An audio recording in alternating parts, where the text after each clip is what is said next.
اعوذ باللہ من الشیطان الرجیم بسم اللہ الرحمن الرحیم ان اللہ و ملائکۃ یصلون علی النبی یا ایھا الذین آمنوا صلوا علیہ وسلموا تسلیما۔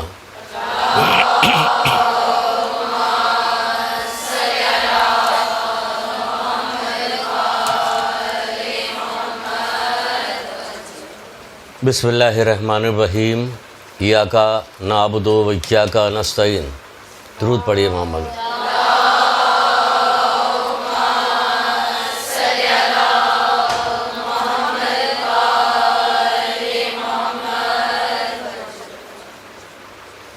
شیطان کو بھگانے اور اس کو ناراض کرنے کا ایک طریقہ ویسے تو ہو چکا، لیکن ابھی ایک روایت کے حساب سے، حدیث کے حساب سے ایک چیز بتاتے ہیں آپ کو کہ شیطان کو ناراض کیسے کیا جاتا ہے، بھگایا کیسے۔ ویسے تو ہم لوگ اپنی زندگی میں روزانہ شیطان کو زیادہ تر خوشی رہتا ہے ہم لوگوں سے، کیونکہ اس کی مرضی کا کام کرتے رہتے ہیں، اس لیے وہ خوش رہتا ہے۔ لیکن پھر بھی آج بہت ساری چیز بتائیں گے، اس میں یہ بھی بتائیں گے شیطان کو پہلی چیز، شیطان کس بات سے ناراض ہوتا ہے، کب بھاگتا ہے۔ جب بندے ایک جگہ جمع ہو گئے محمد مصطفیٰ صلی اللہ علیہ وآلہ وسلم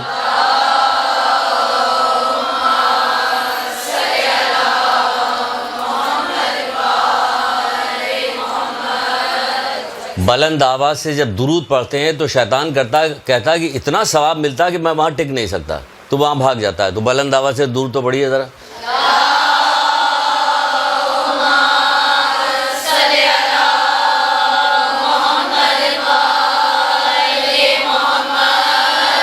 بھاگ جاتا ہے، ہمیں تو ڈرتا کہیں سارے نہ بھاگ جائیں۔ چلیے، بہرحال گفتگو اس سلسلے میں شروع ہونی ہے کہ مجالسوں میں کیا پڑھا جائے، کیا کیا جائے، مجلس کی تیاری کیسے کی جائے، ذاکر کسے ہو، ذاکرہ کسے کہتے ہیں، وہ سارے تو ہم آپ کو صرف اشارے دیں گے، کیونکہ ہر اشارے کے ساتھ ایک پوری گفتگو، ایک کلاس پوری ہونی چاہیے، تو ایک پوری کلاس تو نہیں ہو سکتی، تو ہم آپ کو صرف اشارہ دیتے جائیں گے۔ تھوڑا سا سمجھیے، سمجھ کو کام میں لے کے آئیے اور خود سے کام کیجیے۔ خود سے کام کیجیے تو ذہن بڑھتا ہے۔ رٹی رٹائی چیز کو دوسروں کی کاپی پیسٹ کرتے رہتے، اس میں دماغ نہیں بڑھتا کہ آپ کو کریشن نہیں کر سکتے، کوئی چیز آپ خود سے نہیں بنا سکتے۔ تو اس لیے ہم آپ کو اشارے دیتے جائیں گے بہت ساری چیزوں کا، آپ اس کو دیکھیے گا، اس پہ کام کیجیے گا۔ اس سلسلے میں کیا گفتگو کی جائے کہ بھائی کیا ہوا تھا، کیا نہیں۔ جو پہلے ہی امام حسین اسلام جب کربلا سے نکلے تو وہ ایک فریم دے کے چلے گئے کہ ہم کس لیے جا رہے ہیں، تو جو جا رہے ہیں وہ وہی کام قیامت تک کے لیے ہمیں کرنا ہے۔ کیا کہہ کے جا رہے تھے؟ میں نہ بڑا بننے جا رہا ہوں، نہ کرنے جا رہا ہوں، نہ فساد برپا کرنے جا رہا ہوں، میں اپنے نانا کی امت کی اصلاح کے غرض سے جا رہا ہوں۔ یہی کہا تھا، مشہور ترین بات ہے، مشہور ترین بات ہے، سب جانتے ہیں۔ لیکن کتنی عجیب بات ہے کہ وہ کہہ رہے ہیں کہ نہ میں بڑا بننے جا رہا ہوں، نہ کرنے جا رہا ہوں، نہ فساد برپا کرنے جا رہا ہوں، میں اپنے نانا کی امت کی اصلاح کے غرض سے۔ یہاں جو اگر اصلاح ہو رہی ہوتی تو آج معاشرے کا یہ حال ہوتا؟ اصلاح تو کہیں نہیں نظر آ رہی۔ جب بھی کہیں سے کوئی بات ہوتی، کہیں سے کوئی مجلس سے آتا ہے، ہاں کہاں سے آ رہی ہے، مجلس سے آ رہے، کیا پڑھا؟ بہت اچھے مجلس، کیا پڑھا تھا؟ بہت اچھے مصائب پڑھے گا آگے۔ یعنی انہوں نے مصائب کو اچھا آپ کریں، انہوں نے تو وہ قربانی دے دی کہ جو حضرت آدم وہاں نام دیکھنے کے بعد اوپر جب حضرت آدم نام دیکھنے لگے، اللہ محمد علی فاطمہ حسن حسین نے نام دیکھا تو جبریل سے کہنے، اے جبریل یہ کیسا نام ہے کہ اس نام کو دیکھنے کے بعد ہمارا دل جو ہے غم سے پھٹا جا رہا۔ تو حضرت جبریل علیہ السلام نے اس پورا واقعہ بیان کیا، تو کتاب میں لکھا ہوا ہے کہ وہ دونوں اس طرح سے پھوٹ پھوٹ کے رو رہے تھے جیسے جوان بیٹے پہ اس کی بوڑھی ماں روتی ہے، اس طرح گریا کر رہے تھے۔ کب؟ ابھی آئے نہیں۔ تو کس کام کے لیے؟ اس کام کے لیے، کیا کہ نانا کی امت کی اصلاح کے غرض سے میں اپنے نانا رسول خدا صلی اللہ علیہ وسلم حضرت علی، اپنے بابا حضرت علی علیہ السلام کی سیرت کی پیروی کرنے کے لیے جا رہا ہوں۔ وہ پیروی کرنے کے لیے آئے تھے، تو یہاں آئے تھے اب کیا کرنے کے لیے؟ اس کو چھٹے امام نے بھی اپنے الفاظوں میں بیان کیا، یہ تو مولا نے کہا۔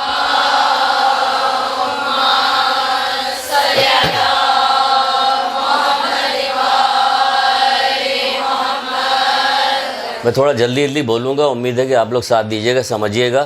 جہاں رکنے کی بات ہوگی میں تھوڑا سا رک کے سمجھاؤں گا بھی، لیکن یہ کہ بہت آسان سی زبان میں، آسان سی، وہ علماء بعد میں آئیں گے، آپ کو بہت اچھی چیزیں پڑھائیں گے۔ ہم ایک آسان سی زبان میں آپ کو عام سی بات بتا رہے ہیں کہ جس پہ ہم لوگ غور نہیں کرتے۔ تو چھٹے امام کیا کریں؟ چھٹے امام کریں، پروردگار امام حسین اسلام نے اپنی جان تیری راہ میں قربان کر دی تاکہ تیرے بندوں کو جہالت و گمراہی سے نجات دلا دے۔ سیدھی سی بات ہے، کس لیے جان کو قربان کیا؟ تاکہ بندوں کو جہالت و گمراہی سے نجات دی جائے۔ محرم پورا برپا کیا جائے، 2 مہینے 8 دن تک گفتگو ہو، جہالت و گمراہی سے نجات والے لوگ نظر نہ آئیں تو کیا کہا جائے گا؟ یہ کیسی مجلسیں ہو رہی ہیں؟ یہ کیا ہو رہا کہ جس میں اب جہالت کیا کہیں گے؟ نہیں ہم لوگ سب جہالت کی صرف ایک حدیث بنے تو پوری کلاس ہو سکتی کہ جہالت کیا، ایک حدیث سنائیں گے پورا اندازہ ہو جائے گا رسول خدا صلی اللہ علیہ وآلہ وسلم کی ایک روایت ہے۔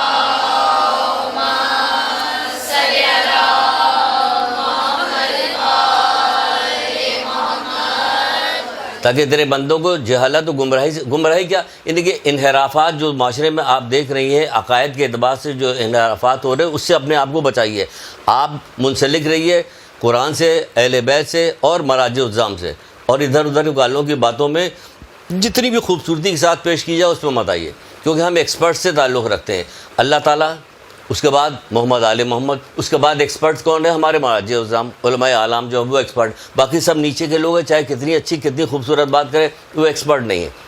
ہمیں نہیں پتہ کہ کہاں کے ہیں، کون ہے، کیا کر رہے ہیں، کیا نہیں کر رہے، تو چھوڑ دیجئے۔ تو یہ کیا ہے کہ ہمیں اپنے عقائد کا خیال رکھنا چاہیے۔ دوسری جہالت کیا چیز ہے؟ جہالت یہ چیز کہ رسول خدا صلی اللہ علیہ وسلم پتہ ہے جاہل وہ ہوتا ہے جو خدا کی نافرمانی کرے۔ سن لیجئے، جاہل وہ ہوتا ہے جو خدا کی نافرمانی کرے، چاہے دیکھنے میں کتنا ہی خوبصورت اور بلند مرتبہ والا کیوں نہ ہو۔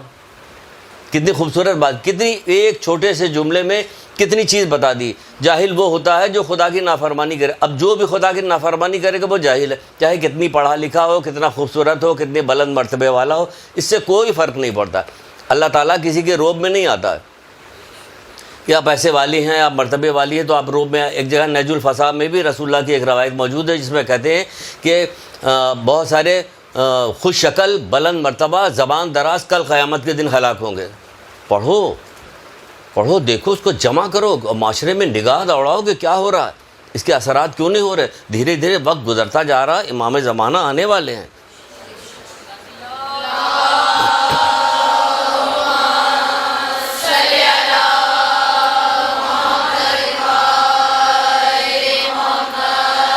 توبہ کا دروازہ بند ہو جائے گا، پھر پچھتانے سے کوئی فائدہ نہیں ہوگا۔ اسی وقت تیاری کرنی، کوئی چھوٹی موٹی جگہ آخرت نہیں۔ آپ نے کہا بس یہ ہو گیا، ہاں بس ٹھیک ہے، اللہ کا شکر ہے میں جنت مل جائے گی، چھوٹی موٹی جگہ نہیں، سخت افسوس کریں گے، کفے افسوس، کئی سال تک، 40 سال تک اپنے ہاتھ جو ہے کاٹتے رہیں گے دانت سے کہ میرا مقام یہ ہونا چاہیے تھا، میں نے دنیا میں کیوں نہیں کام کیا۔ یہ جو فضولیات میں وقت گنوا رہی ہیں، کوئی توفیق کی بھیک مانگیے تو آپ کا دل اس میں لگے گا، ایسا لگے گا کہ آپ کو وقت کا پتہ ہی نہیں چلے گا۔ جب توفیق نہیں ملے گی تو 2 رکعت نماز آپ سے ٹھیک سے نہیں پڑھی جائے گی۔ جب توفیق نہیں ملتی 2 رکعت نماز نہیں پڑھی جاتی، توفیق مل جاتی تو دن رات ایک کر دیتے ہیں لوگ۔ تو کہا جا رہا ہے کہ پروردگار امام حسین اسلام نے اپنی جان تیری راہ میں قربان کر دی تاکہ تیرے بندوں کو جہالت و گمراہی سے نجات دلا دے۔ جہالت و گمراہی سے پورا فریم آپ کا زندگی آخری وقت تک، آخری سانس تک اگر مجلس پڑھنا چاہیے تو پورا فریم مل گیا آپ کو کہ کیا کرنا ہے، جہالت و گمراہی سے نجات دلا دے۔ اور پھر جب کربلا میں آ گئے تو پھر کیا ہوا؟ گئے کربلا میں جا کے سب شہید ہو گئے، سارے اصحاب، سارے انصار، بھائی بھانجے بھتیجے سب شہید ہو گئے۔ پھر آواز لگا رہے ہیں ہے کوئی میری مدد کرے؟ تو آپ تو کس کام کے لیے آئے تھے؟ جہالت گمراہی سے نجات دینے، سب چلے گئے۔ اس کے بعد آخر میں آواز دے رہے ہے کوئی، یعنی ہم نے اتنی ساری قربانی جہالت و گمراہی سے نجات دلانے کے لیے دے دی ہے، اب کوئی ہے آگے اس بات کو بڑھانے والا؟ کبھی آپ نے سوچا کہ جب سارے کے سارے شہید ہو گئے، سب ہو گئے، تو اب مدد کیوں طلب کر رہے ہیں؟ جب آپ نے مدد طلب کی تو فرشتے بھی آئے تھے، جن آئے تھے، فرشتے آئے تھے، آپ نے کہا مدد نہیں، تو کون سی مدد چاہیے؟ ابھی آپ کو قرآن کی چند آیتیں آپ کو بتاتے ہیں، باقی آپ قرآن پڑھیے، اس کی بھی توفیق کی بھیک مانگیے کہ میں قرآن پڑھوں اور ماننے کے ساتھ پڑھوں۔ اتنا دلچسپ، اتنا مزہ آئے گا، توفیق مل جائے تو۔ کہ آپ کہیے گا کہ ایسا لگ رہا تھا کہ جیسے کہ مردے کے اندر جان ڈال دی کسی نے۔ یہ قرآن کو معنی مطالعے کے ساتھ پڑھیے گا تو اس طرح کی زندگی ملے گی جس سے کہ جلا ملے گی آپ کو۔ کہیے کیا ہو گیا؟ مردے میں جان پڑ گئی ہے، بنجر زمین جو ہے شاداب ہو رہی ہے بنجر زمین، تو آپ اس کو ماننے کے پڑھیے۔ تو ہم نے 3-4 چیزیں نکالی تاکہ آپ کو بتائیں کہ جو ہم چیز پیش کرنا چاہتے ہیں وہ کیا ہے۔ وہ مدد طلب کریں گے، میری مدد کرو۔ کیا مدد طلب کریں؟ سب تو چلے گئے، اب کیا مدد ہوگی؟ کہ نانا کے دین کے لیے جو گئے تھے نا، اب اس کو عمل کرو، اس کو آگے بڑھاؤ، یہ مدد ہوگی۔ ورنہ یہ والی بات تو قرآن میں بھی کہا جا رہا، جیسے سورہ فتح آیت کے نشان 9، ہم اس میں بیچ میں چھوٹا ٹکڑا سنا رہے ادھر ادھر کی چیزیں کاٹ کے، تاکہ ہم اپنے اصل بات کو پیش کر سکیں آپ کو۔ تم لوگ خدا و اس کے رسول پر ایمان لے آؤ اور اس کی مدد کرو۔ تم لوگ خدا و اس کے رسول پر ایمان لاؤ اور اس کی مدد کرو۔ کیا کس کی مدد کرو؟ رسول اللہ کی، اللہ میاں کی مدد، رسول اللہ کی مدد. کیا یہ جو دین لے کے آئے ہیں وہ دین خود بھی عمل کرو، آگے پھیلاؤ اس کو، آگے بڑھاؤ اس کو، آگے بتاؤ اس کو.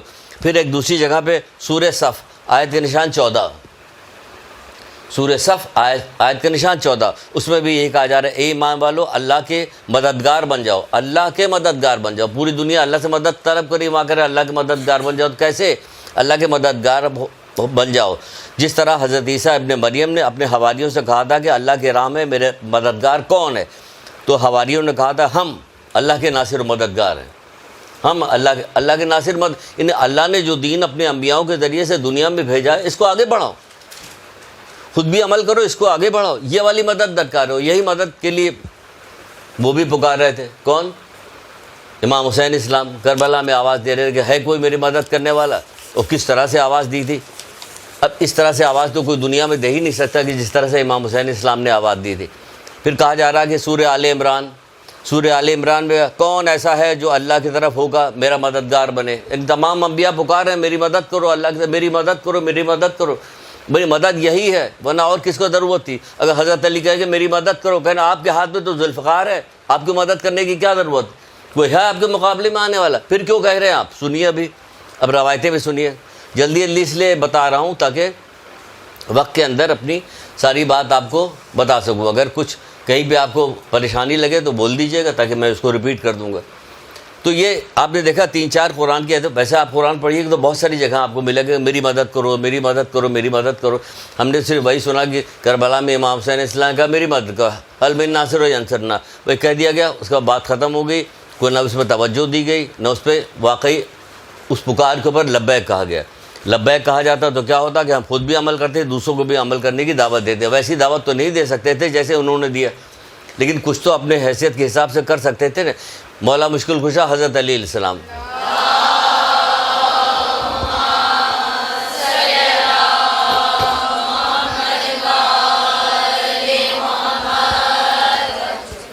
نہج البلاغہ سے ہے مکتوب 45.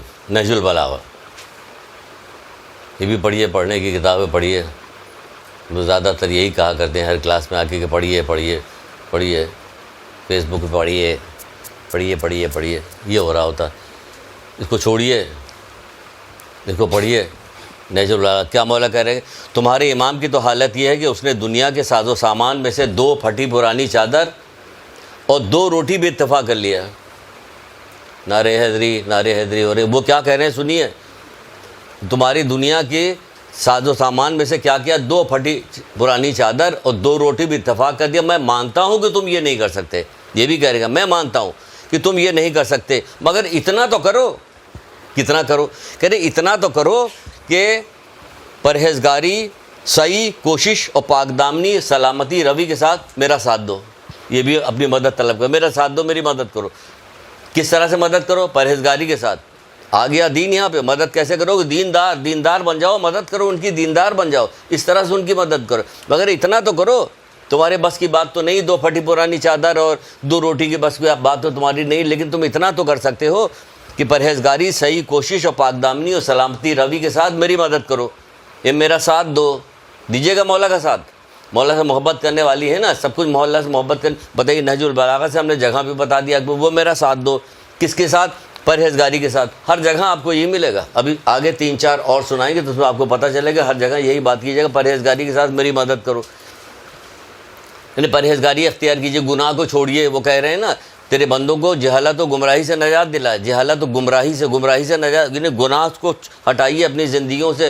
گناہ ہٹائیے. چند دن کی زندگی آخرت کے مقابلے میں یہ 1 گھنٹے کی زندگی ہے. جب قرآن پڑھیے گا تو آپ کو پتہ چلے گا کہ آخرت کے مقابلے میں زندگی کتنی ہے. جب پوچھا جا رہا، قرآن پوچھ رہا جہنمیوں سے دنیا میں تم کتنے دن زندہ رہے، تو کہیں گے 1 دن یا اس سے بھی کم. قرآن کہہ رہا ہے 1 دن یا اس سے بھی کم.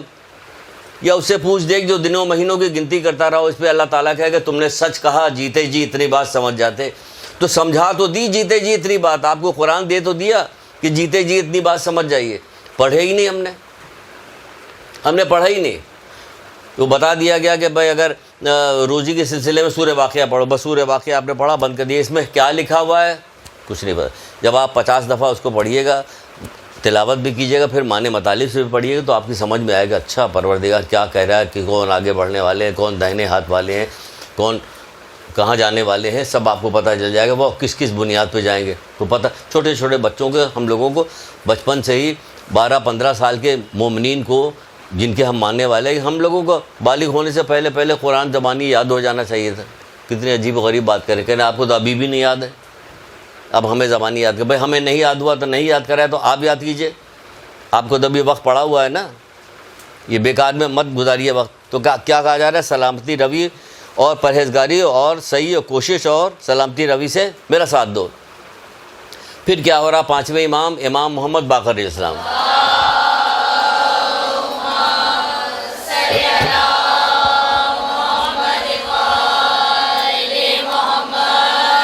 یہ ساری روایتیں اس طرح سے کہ جس طرح واقعات کی صورت میں ساری روایتیں ہیں. زیادہ تر ہم نے روایتیں ایسی نکالی جو واقعات کی صورت میں ہو تاکہ آپ کو گھبراہٹ بھی نہ ہو اور پتہ چلے. اپنے ایک صحابی سے دریافت کیا کہ آیا تم ہمارے شیعہ ایک مقام پہ جمع ہوتے ہو اور ہمارے علوم اور فضائل کا تذکرہ کرتے ہو؟ کیا واللہ مولا ہاں کرتے ہیں، واللہ کرتے ہیں. ہم لوگ بھی جمع ہوتے ہیں ایک جگہ پہ، ان کے فضائل کا تذکرہ کرتے ہیں، علوم کا تو بہت مشکل سے تذکرہ کرتے ہیں. ہم لوگ بھی جمع کہنے کیا دریا کیا تم ہمارے شیعہ ایک مقام پہ جمع ہو کر ہم اہل بیت کے فضائل اور علوم کا آپس میں ذکر کرتے ہو؟ تو اس نے کہا، عرض کیا کہ جی ہاں مولا واللہ کرتا ہوں. اب کیا فرماتے ہیں؟ کتنا افسوس کا مقام ہوگا اس وقت جب آنکھوں کے سامنے سے یعنی قیامت کو جو علماء سے پوچھا گیا قیامت کا دن کیوں کہتے ہیں؟ وہاں تو نہ چاند ہوگا نہ سورج ہوگا، تو پھر دن کیوں کہا جاتا ہے؟ کہ ہر چیز واضح ہو جائے گی. جیسے کہ قرآن کی ایک آیت میں ہے نہیں، جہاں تم ذرہ برابر نیکی کرو گے وہ بھی دیکھ لو گے، یہ نہیں دکھائی دے گا، ابھی تو سب چھپا ہوا نا کسی کو کچھ، اور تم ذرہ برابر بدی کرو گے وہ بھی دیکھ لو گے، ہر چیز عیاں ہو جائے گی. وہ قیامت کا دن ہوگا. تو کتنا افسوس ہوگا کہ ہمارے ائمہ ہم سے کتنی شدید محبت کرنے والے ہیں اور ہم ان کے نقش قدم پہ نہیں چلتے.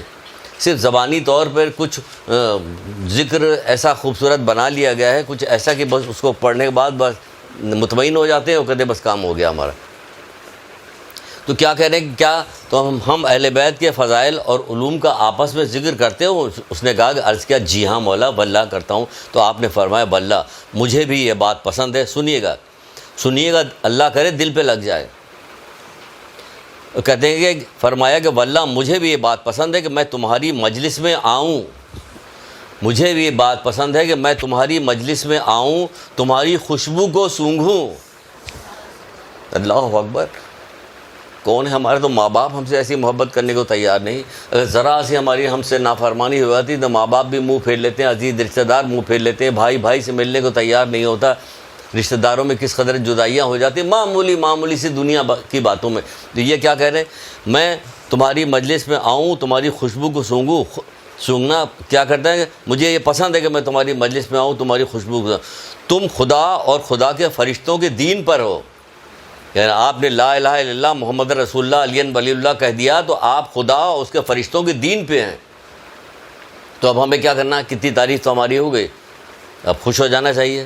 تم خدا فرشتوں کے دین پہ ہو، لیکن ایک آخر میں ایک مہر لگتی ہے کہ یہ ساری چیزیں تو اپنی جگہ پہ ہیں، لیکن کرنا کیا ہے تمہیں؟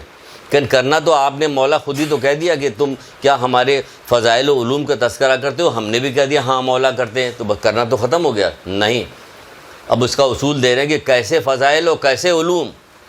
تو فضائل علوم تو بہت سارے یہاں ذکر کیے جا رہے، خالی فضائل کا ذکر کر کے اور ایسی باتوں کا ذکر کر کے جس سے آپ کو کوئی کام نہ کرنا پڑے، آپ کو کوئی عمل نہ کرنا پڑے. کون سا کام انہوں نے ایسا کیا کہ وہ سارے کام بتائے جاتے ہیں کہ جو کام صرف انہی سے مخصوص تھے اور کسی کا اس میں حصہ نہیں تھا. خیبر اکھاڑ لیا تو اور کوئی اکھاڑے گا آپ میں سے؟ آپ تو گھر کا خیبر اکھاڑ رہی ہوتی ہے.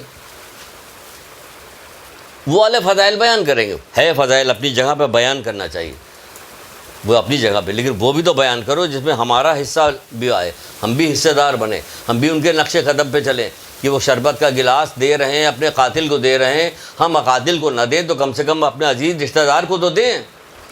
وہ ذکر نہیں ہوتا نہ وہ بتایا جاتا. بہرحال بات کہاں سے کہاں چلی جائے گی. تو کہیں گے کہ آپ کو کسی اور کام کے لیے بھیجا گیا تھا، آپ وہاں کچھ اور کر رہے ہیں. تو چلیے پھر کہا جا رہا ہے کہ سنیے گا ذرا، پھر سے ہم دہراتے ہیں. اس نے کہا واللہ مولا نے کہا واللہ مجھے بھی یہ بات پسند ہے کہ میں تمہاری مجلس میں آؤں اور تمہاری خوشبو کو سونگوں. تم خدا اور خدا کے فرشتوں کے دین پہ ہو. اب حرام چیزوں سے پرہیز کر کے عبادت خدا میں کوشش کر کے ہماری مدد کرو. اللہ اکبر. دیکھ رہی ہماری مدد کہاں سے چل رہی ہے اور کیسے آ رہی ہے. یہی اصل چیز سمجھانی تھی آپ لوگوں کو کہ اگر میں یہ اتنا نقطہ سمجھا پایا تو انشاءاللہ امید ہے کہ پروردگار سے کہ کچھ کام ہوا. دیکھیے مولا مشکل کشا یہ کریں, تمام قرآن کی آیتیں یہی کہ ہماری مدد کرو. اب اس کے بعد ان لوگوں نے ائمہ نے اس مدد کو کھولنا شروع کر دیا کہ کیسے مدد کرو. وہ کہہ رہے ہیں پرہیزگاری, صحیح کوشش, سلامتی, روی سے ہماری مدد کرو. یہاں بھی کہہ رہے ہیں اب حرام چیزوں سے پرہیز کر کے عبادت خدا میں کوشش کر کے ہماری مدد کرو. میں تمہاری شفاعت کا خواہاں ہوں. یعنی کہ وہ آپ سے اتنی مدد کر رہے ہیں, شفاعت کے خواہاں ہیں, آپ خاموش بیٹھے ہوئے ہیں.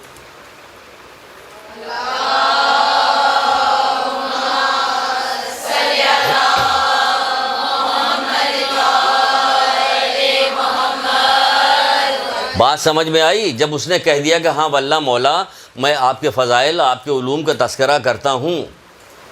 بات ختم ہو گئی تو میں تو آپ کے فضائل, آپ کے علوم کا تذکرہ کرتا ہوں. اللہ کہتے ہیں مجھے یہ بات پسند ہے کہ میں تمہاری اس مجلس میں آؤں, تمہاری خوشبو کو سونگھوں, تم اللہ اور اس کے فرشتوں کے دین پہ ہو. بات ختم ہو گئی؟ نہیں ختم ہوئی بات. دیکھ لیجئے, سمجھ لیجئے کہ بات ختم نہیں ہوئی.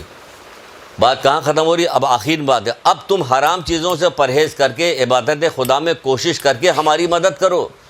اب تم حرام چیزوں سے پرہیز کر کے عبادت خدا میں کوشش کر کے ہماری مدد کرو. عبادت ہی چھوڑی جا رہی ہے.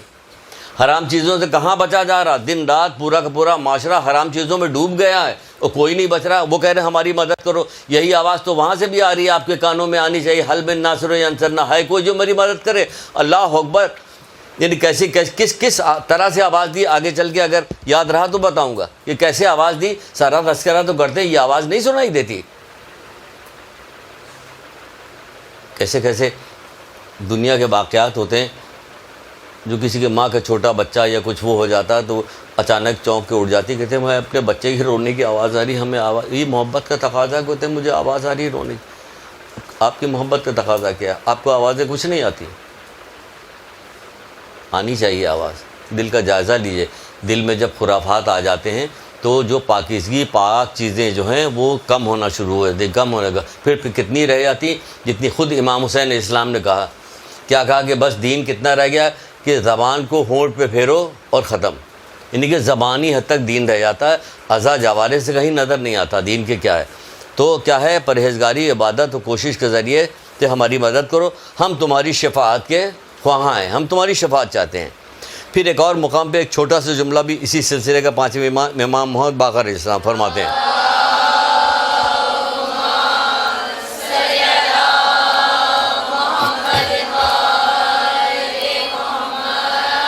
کہتے ہیں پرہیزگاری کو اپنا کر ہماری مشن میں ہماری مدد کرو. پرہیزگاری کو اپنا کر ہمارے مشن میں ہماری مدد کرو. کہ یہ مدد کیسے ہوگی؟ پرہیزگاری کو اپنا کے دین پہ عمل کر کے مدد ہوگی. جب بھی دین پہ عمل نہ کرے تو سمجھ لیجیے گا ائمہ طاہرین کی جو قربانیاں ہیں ساری ان کو فراموش کیا ہوا ہے, تبھی یہ کچھ ہو رہا ہے. اور آپ دیکھیے کہ زندگی میں کتنی فراموش کیا جا رہا ہے. صبح شام ہم کتنا فراموش کر رہے ہیں کہ ہم ان کے اوپر ان کو یاد نہیں کرتے. کہ کہہ رہے ہیں ہماری مدد کرو. پھر چھٹے امام فرماتے ہیں, آپ کو 2-4 چیزیں ایسی بتا کے پھر اس پہ آتے ہیں کہ یہ مدد سے کیا مطلب ہے. چھٹے امام مسجد میں داخل ہوئے, امام جعفر صادق علیہ السلام.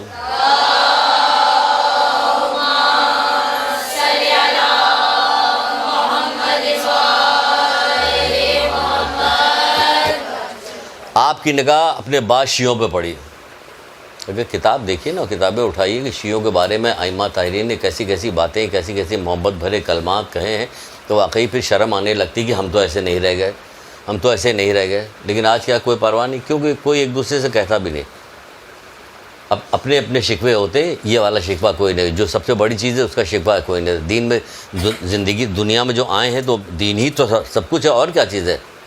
تو غیروں کی طرح ہم تھوڑی دنیا میں آئے گا, نہیں بھیجا پیدا کیا جن و انس کو مگر اس لیے کہ میری عبادت کریں. یعنی ہماری پیدائش کا مقصد ہی صرف ہے کہ ہم عبادت کریں. 1,24,000 انبیاء کو ماریں, ائمہ کو ماریں, اللہ کی کتاب کو مانیں, اس لیے مقصد بنا. دنیا کی زندگی کی حیثیت کتنی, ذرا سی چٹکی میں ختم ہوتی. میں تو بہت زیادہ عبرت اس بات سے لیتا ہوں, چٹکی میں ختم ہوتی. 2 بسیں لڑ گئی, کتنے آدمی مر گئے؟ 30 آدمی مر گئے, ختم. وہ کہاں گئے تھے وہ بچے جو تھے پکنک منانے گئے تھے, وہاں سے واپس آ رہے, ختم. کہاں گئی بچپنا, کہاں گئی جوانی, کہاں گیا بڑھاپا, کچھ بھی نہیں گیا, سب ختم ہو گئے. 2 منٹ میں سب ختم ہوتی, دنیا ختم. جو زندہ رہتا وہ سمجھتا کہ میرے لیے موت نہیں, جو مرا بس وہی تھا اپنے لیے. آپ نے آنکھ سے دیکھا, کانوں سے سنا, آپ کے لیے بہت بڑی عبرت کی کتاب بن گئی کہ اب مجھے کیا کرنا ہے, مجھے کیا کرنا, مجھے کیا کرنا. یہ لاؤبالی والی زندگی جو ہے, جو دنیا ترقی کرتی جا رہی, نام نہاد کی ترقی جو ہو رہی, صرف اور صرف خرافات کی ترقی ہو رہی, اس میں کوئی انسانیت. دیکھو صبح شام تو لوگ مارے جا رہے ہیں ہزاروں کا, پوری دنیا میں ذرا جائزہ لیے, خبریں دیکھیے, خبریں کہاں دیکھیے, اب تو وہ دیکھ رہے ہوتے ڈرامہ کہاں آ رہا ہے. خبریں دیکھیے تو پتہ ہے جی پوری دنیا میں صبح شام کتنے لوگ مر رہے ہیں, اور بڑے شوق سے بڑی بڑی ہیڈنگ کے ساتھ اخباروں میں لگائے جاتے ہیں, کیونکہ اخبار بھی انہی کے ساتھ ہی ہیں کہ فلانی جگہ پہ داعش نے اتنے آدمی کو, اتنے بچوں کو, اتنے نوجوانوں کو, اتنے ان کو سب کو قتل کیا. بڑی یہ ہیڈنگ لگانے کی چیز ہے.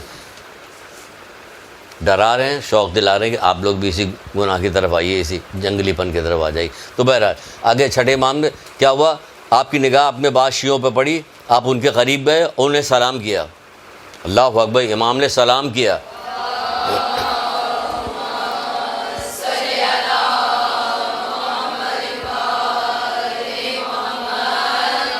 ان سے بھی بڑا کوئی ہوگا ہمارے یہاں. تو ہم اگر ایسے بیٹھے ہوئے ہیں نا, تو کوئی بچہ کوئی ہوا کہ تو ہم انتظار کرتے ہیں یہ مجھے سلام کرے.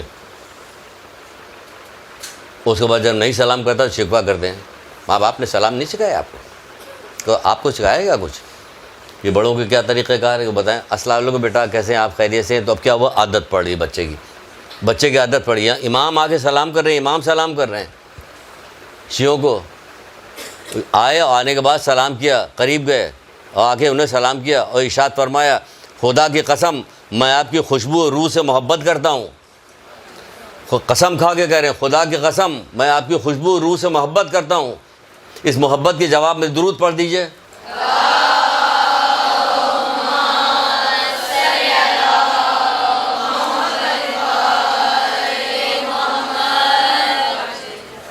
ہو گیا. شیعہ تھے نا, اب شیعوں پہ ان کے بعد شیعوں پہ نگاہ پڑی, نگاہ پڑنے کے بعد وہ قریب گئے, قریب جانے کے بعد انہوں نے سلام کیا, سلام کرنے کے بعد قسم کھا کے کہی کہ قسم خدا کی قسم میں آپ کی خوشبو روح سے محبت کرتا ہوں. بات ختم ہو گئی تھی؟ نہیں, اب پیغام دیا.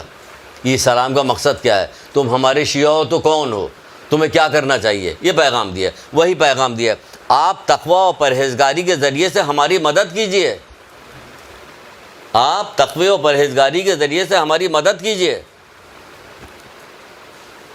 پوری زندگی کیا پورے سال کا جائزہ لیجئے تو پتہ چل جائے گا کہ کتنی مدد ہو رہی ہے اور کتنی خلاف ورزی ہو رہی ہے. مدد سے زیادہ گڈھے کھودے جا رہے ہیں. انہوں نے جو کچھ ہمارے لیے قربانی دے کے جو کام کیا تھا اس کو تو پاؤں تلے روندا جا رہا. تھوڑی سی سخت گفتگو ہوگی, لیکن یہ ہم ویسے ہی بات کر رہے ہیں کہ بھلائی کی بات کر رہے ہیں. جس نے تمہیں مولا مشکل کو ایسا قول ہے کہ جس نے تمہیں ڈرایا اس نے تمہیں خوشخبری دی. تو میں آپ کو خوشخبری دے رہا ہوں, آپ کو ڈرا کے, آپ کو بتا کے, آپ کو سمجھا کے کہ دیکھیے وہ آپ کو بار بار آپ کی محبت کرتے ہیں, آپ کی خوشبو سے محبت کرتے ہیں, آپ سے پیار کر رہے ہیں, آپ کو سلام کر رہے ہیں, وہ سلام کر رہے ہیں, وہ سلام کر رہے ہیں. ایک عورت کو سلام ڈائریکٹ نہیں کیا تھا, ایک عورت کو سلام ڈائریکٹ نہیں کیا تھا, کسی اپنے صحابی سے کہلوا دیا تھا کہ جاؤ میرا سلام اسے پہنچا دو. اس صحابی نے جا کے سلام کہا کہ مولا نے چھٹے امام نے تمہیں سلام کہا. اس نے کہا سچ کہو, اس نے کہا ہاں سچ کہہ رہا ہوں کہ مولا, بس یہ سننا تھا کہ وہ بے ہوش ہو کے گر گئی, فرط جذبات میں بے ہوش ہو کے گر گئی. یہ ہوتی ہے محبت کہ وہ سلام کر رہے, ہم جذبات میں میرا مولا مجھے سلام کر رہا, وہ جذبات میں بے ہوش ہو کے گر گئی. یا بار بار کہہ رہے ہیں ہم تمہیں سلام کریں, کتنی بڑی بات آ گئی سے, اب قیامت تک جائے گی یہ سلام. جو شیعہ سنے, جو شیعہ پڑھے, سمجھو اس کے لیے جا رہی. تو اب کیا کرنا, وہ کہہ تو رہے کہ تقوی و پرہیزگاری کے ذریعے سے میری مدد کرو. تو ہمیں کیا کرنا ہے, تقوی و پرہیزگاری کے ذریعے سے مدد. یہ ہمارا سبجیکٹ ہے. یہ آپ کی جتنے قسم کی بھی مجلسیں بنائیے گا, سب کا یہ ایک سبجیکٹ بننا ہے, ایک سبجیکٹ, کہ آپ ان کو جہالت و گمراہی سے نجات دیں. اب کچھ بھی پڑھیے, آگے بتائیں گے کہ کیا پڑھیے, وہ سب الگ الگ ہے. کیا پڑھیے, محنت کا کام ہے, کوئی آسان کام نہیں کہ آپ نے 2-4 مجلسیں ادھر ادھر سے سنی مختلف لوگوں کی, ایک ایک چھوٹے چھوٹے ٹوٹے پکڑے, اس میں بیان کیا, اس کے بعد مجلس ختم ہو گئی, معاملہ ختم ہو گیا. نہیں, آپ نے سوچا کہ کیا کوئی ایک فرد کو بھی ہدایت ملی, ایک کوئی آیا زبان کی تاثیر کے لیے دعائیں مانگیے کہ میری زبان میں ایسی تاثیر پیدا ہو. اس کی طرح دو طریقے ہیں, ایک تو خالی دعا ہے اور دوسرا اقدام عمل ہے. عمل کیجئے, خود اس پہ عمل کیجئے گا تو پھر دعا میں تاثیر بھی پیدا ہوگی کہ ہم جو بات کریں لوگوں پہ اثر کرے. اب نہ اثر کرنے والی بات تو 1,24,000 انبیاء نے بات کی تھی کسی پہ سے, وہ بد نصیب لوگ تو جنہیں نہیں سر. آپ کا کام ہے آپ کرتی جائیے, خود بھی عمل کیجئے, دوسروں کے عمل کی دعوت دیتی رہیے کہ آپ عمل کیجئے. جیسا کہ امام حسین اسلام بھی فرماتے ہیں, کیا فرماتے ہیں؟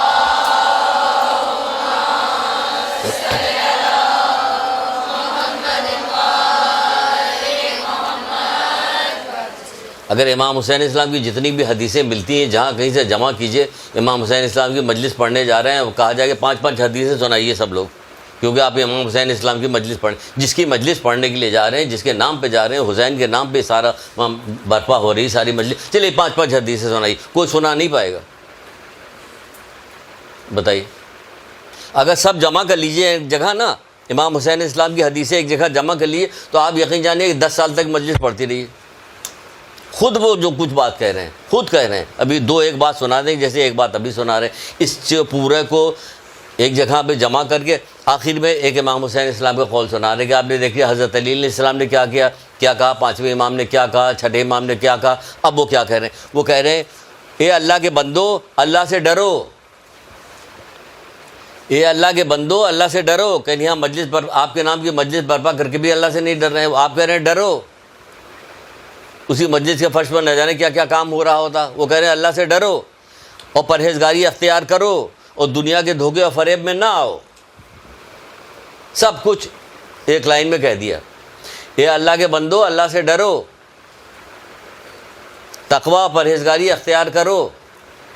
تقوی پرہیزگاری سے بچے پتہ نہیں کیا وہ کیوں کہہ رہے ہیں. اگر کوئی ایسی چیز ہے کہ جو ہم لوگ نہیں کر سکتے تو ہم سے تقاضا کیوں کر رہے ہیں؟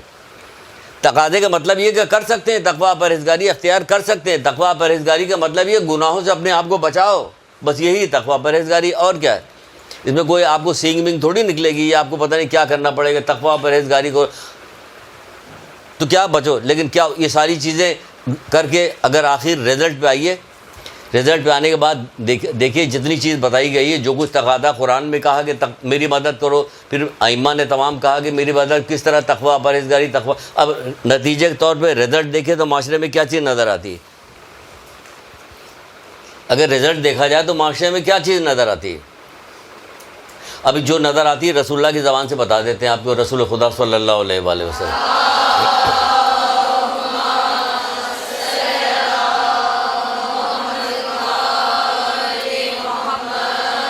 سوچتے نہیں, رکتے نہیں. ہم آنکھیں ہماری جو دیکھتی ہیں وہ سرسری طور پہ دیکھتی ہیں, اس کے اندر پار ہو کے نہیں دیکھتی یہ کیا ہو رہا, کیوں ہو رہا, وہ کیا ہونا چاہیے, کیا نہیں ہونا چاہیے. رسول خدا صلی اللہ علیہ وسلم ارشاد فرماتے, کیا فرماتے کہ وہ وقت کیسا ہوگا جب تمہاری عورتیں خراب ہو جائیں گی. لیجیے بھائی, عورتوں کے درمیان بیٹھ گئی, عورتوں کو کہہ رہے ہیں ہم, وہ وقت کیسا ہوگا جب تمہاری عورتیں خراب ہو جائیں گی اور تمہارے جوان فاسق و فاجر ہو جائیں گے, یعنی کھلم کھلا گناہ کرنے لگیں گے. یہ تو عورتیں بھی کھلم کھلا گناہ کری, اب تو معاملہ اتنا آگے چلا گیا. وہ وقت کیسا ہوگا, کس زمانے میں رسول اللہ بتا رہے ہیں آج کی بات, کہ وہ وقت کیسا ہوگا جب تمہاری عورتیں خراب ہو جائیں گی. عورتوں کو جب پڑھائیے لکھائیے گا نہیں, ان کو 6 مہینے سے تو ان کا جو ہے وہ شادی کی تیاری میں وہی شامل ہے. 6 مہینے 7 مہینے سے پیلا کپڑا کیسا, نیلا کپڑا ایسا, ولیمے کا کیسا, اس کا سوٹ کیسا, اس میں سب تیاری لگی رہتی ہے. بھائی اس کو تعلیم دو کہ کہاں جا رہی ہے, اس کی تعلیم دو. کتنی کتابیں بھری پڑی وہ کون بتائے گا؟ وہ نہیں بتائے گا. وہ ابھی تو ائمہ طاہرین نے بتایا کہ تمہیں کیا کرنا ہے. اب جو جہاں جا رہی تمہاری نئی زندگی شروع ہوگی تو تمہیں کیا کرنا چاہیے, کہ کچھ نہیں کرنا چاہیے. خوب اچھے کپڑے بنا, خوب روزانہ دعوتوں میں جا رہے ہیں, آ رہے ہیں بال کھول کے. یہ ہے نصب العین. کس کے ماننے والے ہو؟ کہ محمد آل محمد. کہ تم محمد آل محمد کے ماننے والی ہو. کون ڈانٹے گا؟ باپ ڈانٹ نہیں سکتا, بھائی ڈانٹ نہیں سکتا, کسی ایسی جگہ مدرسے میں تم ایڈمیشن نہیں لے سکتی, کوئی کسی مجلس میں نہیں تمہیں, تو آخر کہاں ڈانٹا جائے گا تم کو؟ آخر وہاں ڈانٹا جائے تو وہاں ڈانٹ کھانے سے فائدہ کیا؟ کیا فائدہ؟ تو کچھ بھی فائدہ نہیں. یہی فائدہ ہے, وہاں کچھ فائدہ نہیں. کہا جائے کہ تمہاری عورتیں خراب ہو جائیں گی, تمہارے جوان فاسق و فاجر ہو جائیں گے, یعنی کھلا گناہ کریں گے, اور تم اچھے کام کرنے کی دعوت اور برے کام کرنے سے منع کرنا چھوڑ دو گے. بتائیے, تم اچھے کام کرنے کی دعوت اور برا کام کرنے کو منع کرنے کو چھوڑ دو گے. لوگوں نے عرض کیا یا رسول اللہ کیا ایسا وقت واقعی آنے والا ہے؟ جو اس زمانے میں تعجب کر رہے تھے لوگ, یا رسول اللہ کیا ایسا وقت واقعی آنے والا ہے؟ تو آپ نے عرض کیا کہ واقعی آنے؟ آپ نے فرمایا ہاں وہ بھی وقت آئے گا جب تم برے کاموں کو حکم دینے لگو گے, اچھے کاموں سے روکنے لگو گے. تو پھر انہوں نے تعجب کیا, کیا اللہ کے رسول کیا واقعی ایسا وقت بھی آنے والا ہے؟ آپ نے کہا اس سے بھی بدتر,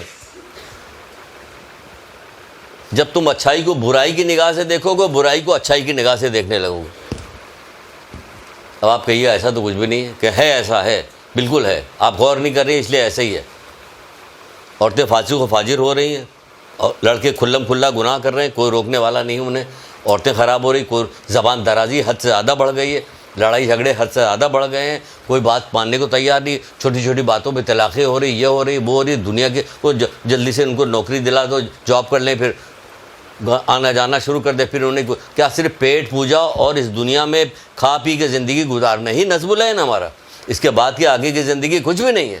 آگے کی تو زندگی, یہ کہاں کی زندگی ہے؟ یہ تو چند دن کی زندگی, ایک دن یا اس سے بھی کم. اس کے بعد زندگی شروع ہوگی جو کبھی ختم نہ ہوگی, عذاب میں نہ ثواب میں, دونوں میں کبھی ختم نہیں ہونے والی. نہیں وہ زندگی شروع ہونے والی اس کا, کیونکہ دنیا والے جو ہیں, سائنسدان جو ہیں, دنیا پرست لوگ جو اس ترقی میں آگے جا کے نہیں بتا رہے, وہ ساری ترقی یہیں کی گھوم پھر کے ہو رہی. تو وہاں جو ہے, وہاں جو ہونے والی وہ نہیں بتا رہے کہ وہاں کیا ہونے والا ہے. کوئی وہاں تک وہ عقیدہ ہی نہیں رکھتے اس کا, انہوں نے اس کا عقیدہ ہی ختم کر دیا اپنا. روزانہ طرح طرح کی چیزیں خراب آنے لگی. کہیں اس سے بھی بدتر آئے گا جب تم برے کام کو حکم دینے لگو گے, اچھے کام سے روکنے لگو گے. پھر لوگوں نے عرض کیا کہ ایسا بھی وقت آنے والا. آپ نے فرمایا اس سے بھی بدتر. وہ وقت وہ ہوگا جب تم اچھائی کو بری نگاہ سے دیکھو گے, برائی کو اچھی نگاہ سے دیکھنے لگو گے. آج پردے دار عورتوں کو, جو حجاب کرنے والی عورتیں, ان کو بری نگاہ سے دیکھا جاتا ہے. اس ہمارے معاشرے میں باہر کے لوگوں کو چھوڑ دو, دوسروں سے ہمارے کوئی تعلق نہیں. مومنین کی بات ہم کر رہے ہیں, مومنین کی بات کریں کہ ان کو بری نگاہ سے دیکھا تھا, اچھا نہیں سمجھ. بچی کی شادی کیسے ہوگی؟ اللہ کے ہاتھ میں نہیں, تمہارے ہاتھ میں. تو گناہ کے ذریعے سے بچی کی شادی کروانا چاہتی. کس بے پردگی, کس طرح بے پردگی عام, بے پردگی بے حیائی کس قدر عام کی جا رہی, کس قدر عام ہوگی. ہم پہچان نہیں رہے کہ یہ جو ہمارے دشمن ہیں کس خوبصورتی کے ساتھ کام کریں. کب مولا نے اس بات کی نشاندہی کی تھی؟ مولا نے کب بات کی نشاندہی کی تھی؟ 1400 سال پہلے نشان کی. ہمارے پاس یہ بات پہنچی نہیں, ہمارے پاس تو پتہ نہیں کس چیز سے آ رہی کہ پہنچ ہی نہیں پا رہی کسی طرح. سنیے اب پہنچا رہے ہیں ہم, خدا کا شکر بھیج کے پہنچا رہے ہیں. آپ فرماتے ہیں مجھے اس بات پہ تعجب ہے کہ تم دشمن کے بارے میں خواب غفلت میں ہو.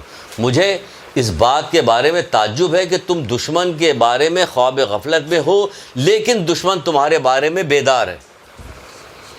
لیکن دشمن تمہارے بارے میں بیدار ہے.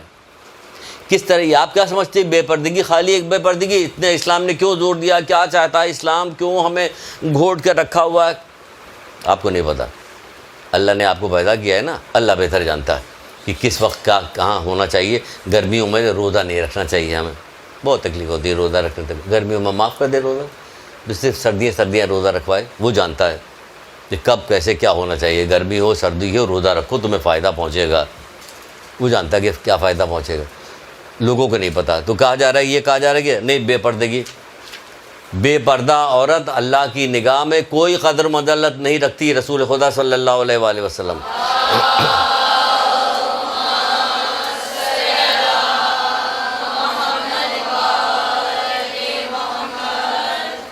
اتفاقیہ دھوکے سے یہ آپ کو سمجھ میں نہیں آیا تھا کہ یہاں کیا ہونے والا ہے. آپ یہاں آ گئی, آپ نے ایڈمیشن لے لیا.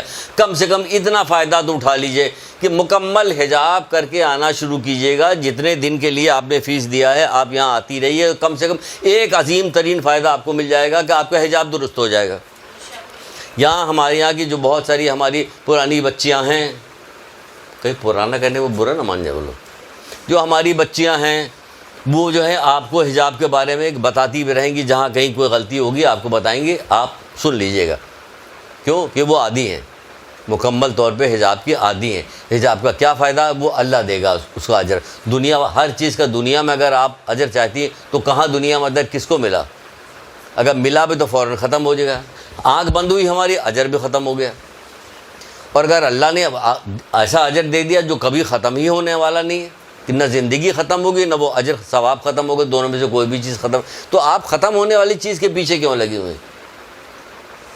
اس کے پیچھے لگیے. تو کیا کہا جا رہا ہے کہ وہ جو ہے دشمن بیدار ہے اور ہم جو ہے غفلت میں. یہ دشمن کی سازش ہے بے پردگی کی. آپ دیکھیے شیمپو کے اشتہار ہو, فلاں کا اشتہار ہو, اس کا اشتہار ہو, ہر چیز کے اشتہار میں جو ہے بے پردہ عورت کھلے ہوئے زلفوں والی ضرور آئے گی, چاہے کچھ ہو جائے. اتنا شوق دلایا جاتا ہے کہ کمزور عقلوں والے جو ہیں وہ اس کی طرح بھاگنے لگتے ہیں. جو کمزور عقل, جو طاقتور, تمہیں طاقتور عقل والے کون ہیں؟ کہ طاقتور عقل والے ہم ہیں. کہ وہ کیسے؟ تم تو بہت کمزور. کہ ہم نے دامن پکڑا ہوا. کس کا دامن پکڑا ہے؟ اب طاقتور ہوئی.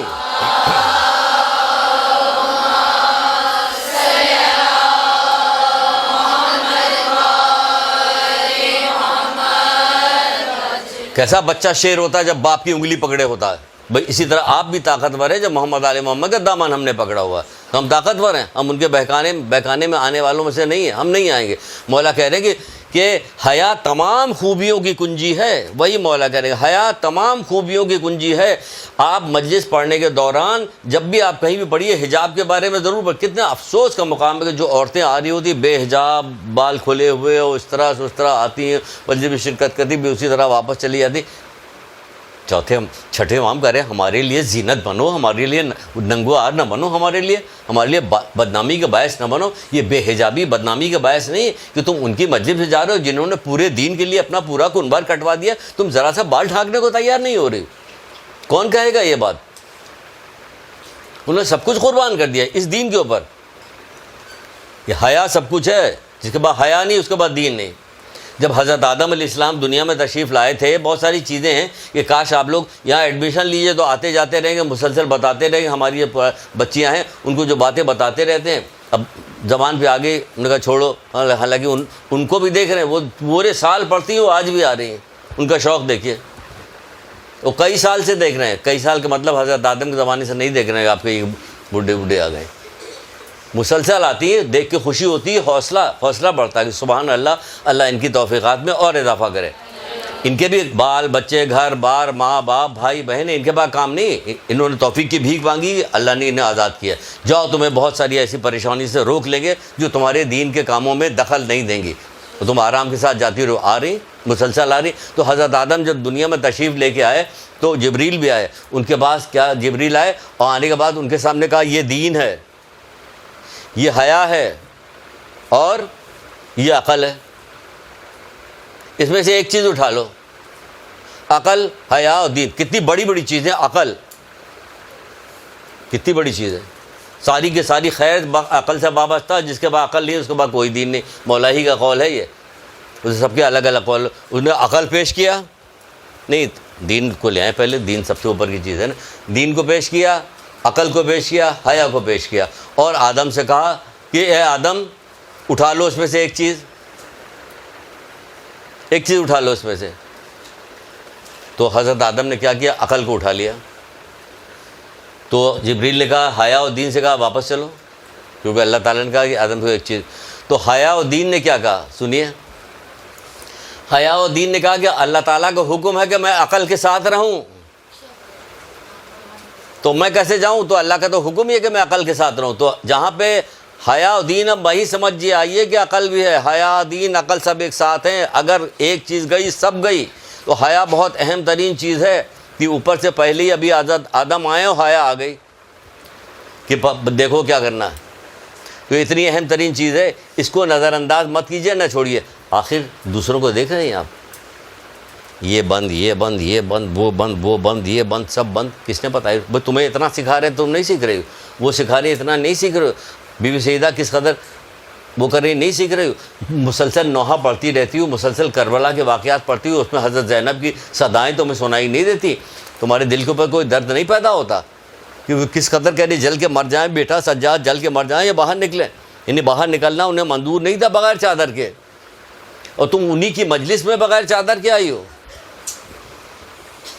کون کہے گا؟ آپ کہیے گا. ہمت ہے؟ اگر ہاں ہمت ہے کہیں گے. خوبصورتی کے ساتھ بنا کے اس طرح سے پیش کیجئے کہ آپ کی جو چھوٹی چھوٹی ہیں تو آپ کو یہ بھی نہ لگے کہ کس طرح سے بات کر رہی ہے, بڑے چھوٹوں کا خیال نہیں ہے. حکمت کے ساتھ, اور آپ اپنا بات بھی کہہ جائیے کہ پتہ بھی نہیں چلے, بات بھی کہے پتہ بھی نہیں چل رہا ہوتا. نہیں کاٹ دیا, پتہ نہیں, کافی دیر بعد سمجھ میں آئے کہ ارے یہ تو خون نکلا ہے. تو ایسا کام کیجیے ابھی کا پتہ بھی نہیں چلے لوگوں کو. تو کیا کہہ رہے کہ تمام اچھائیوں کی کنجی حیا ہے, تمام اچھائیوں کی کنجی, اور بے حیائی ہر شے کو داغدار بنا دیتی, بے حیائی ہر شے کو داغدار بنا دیتی.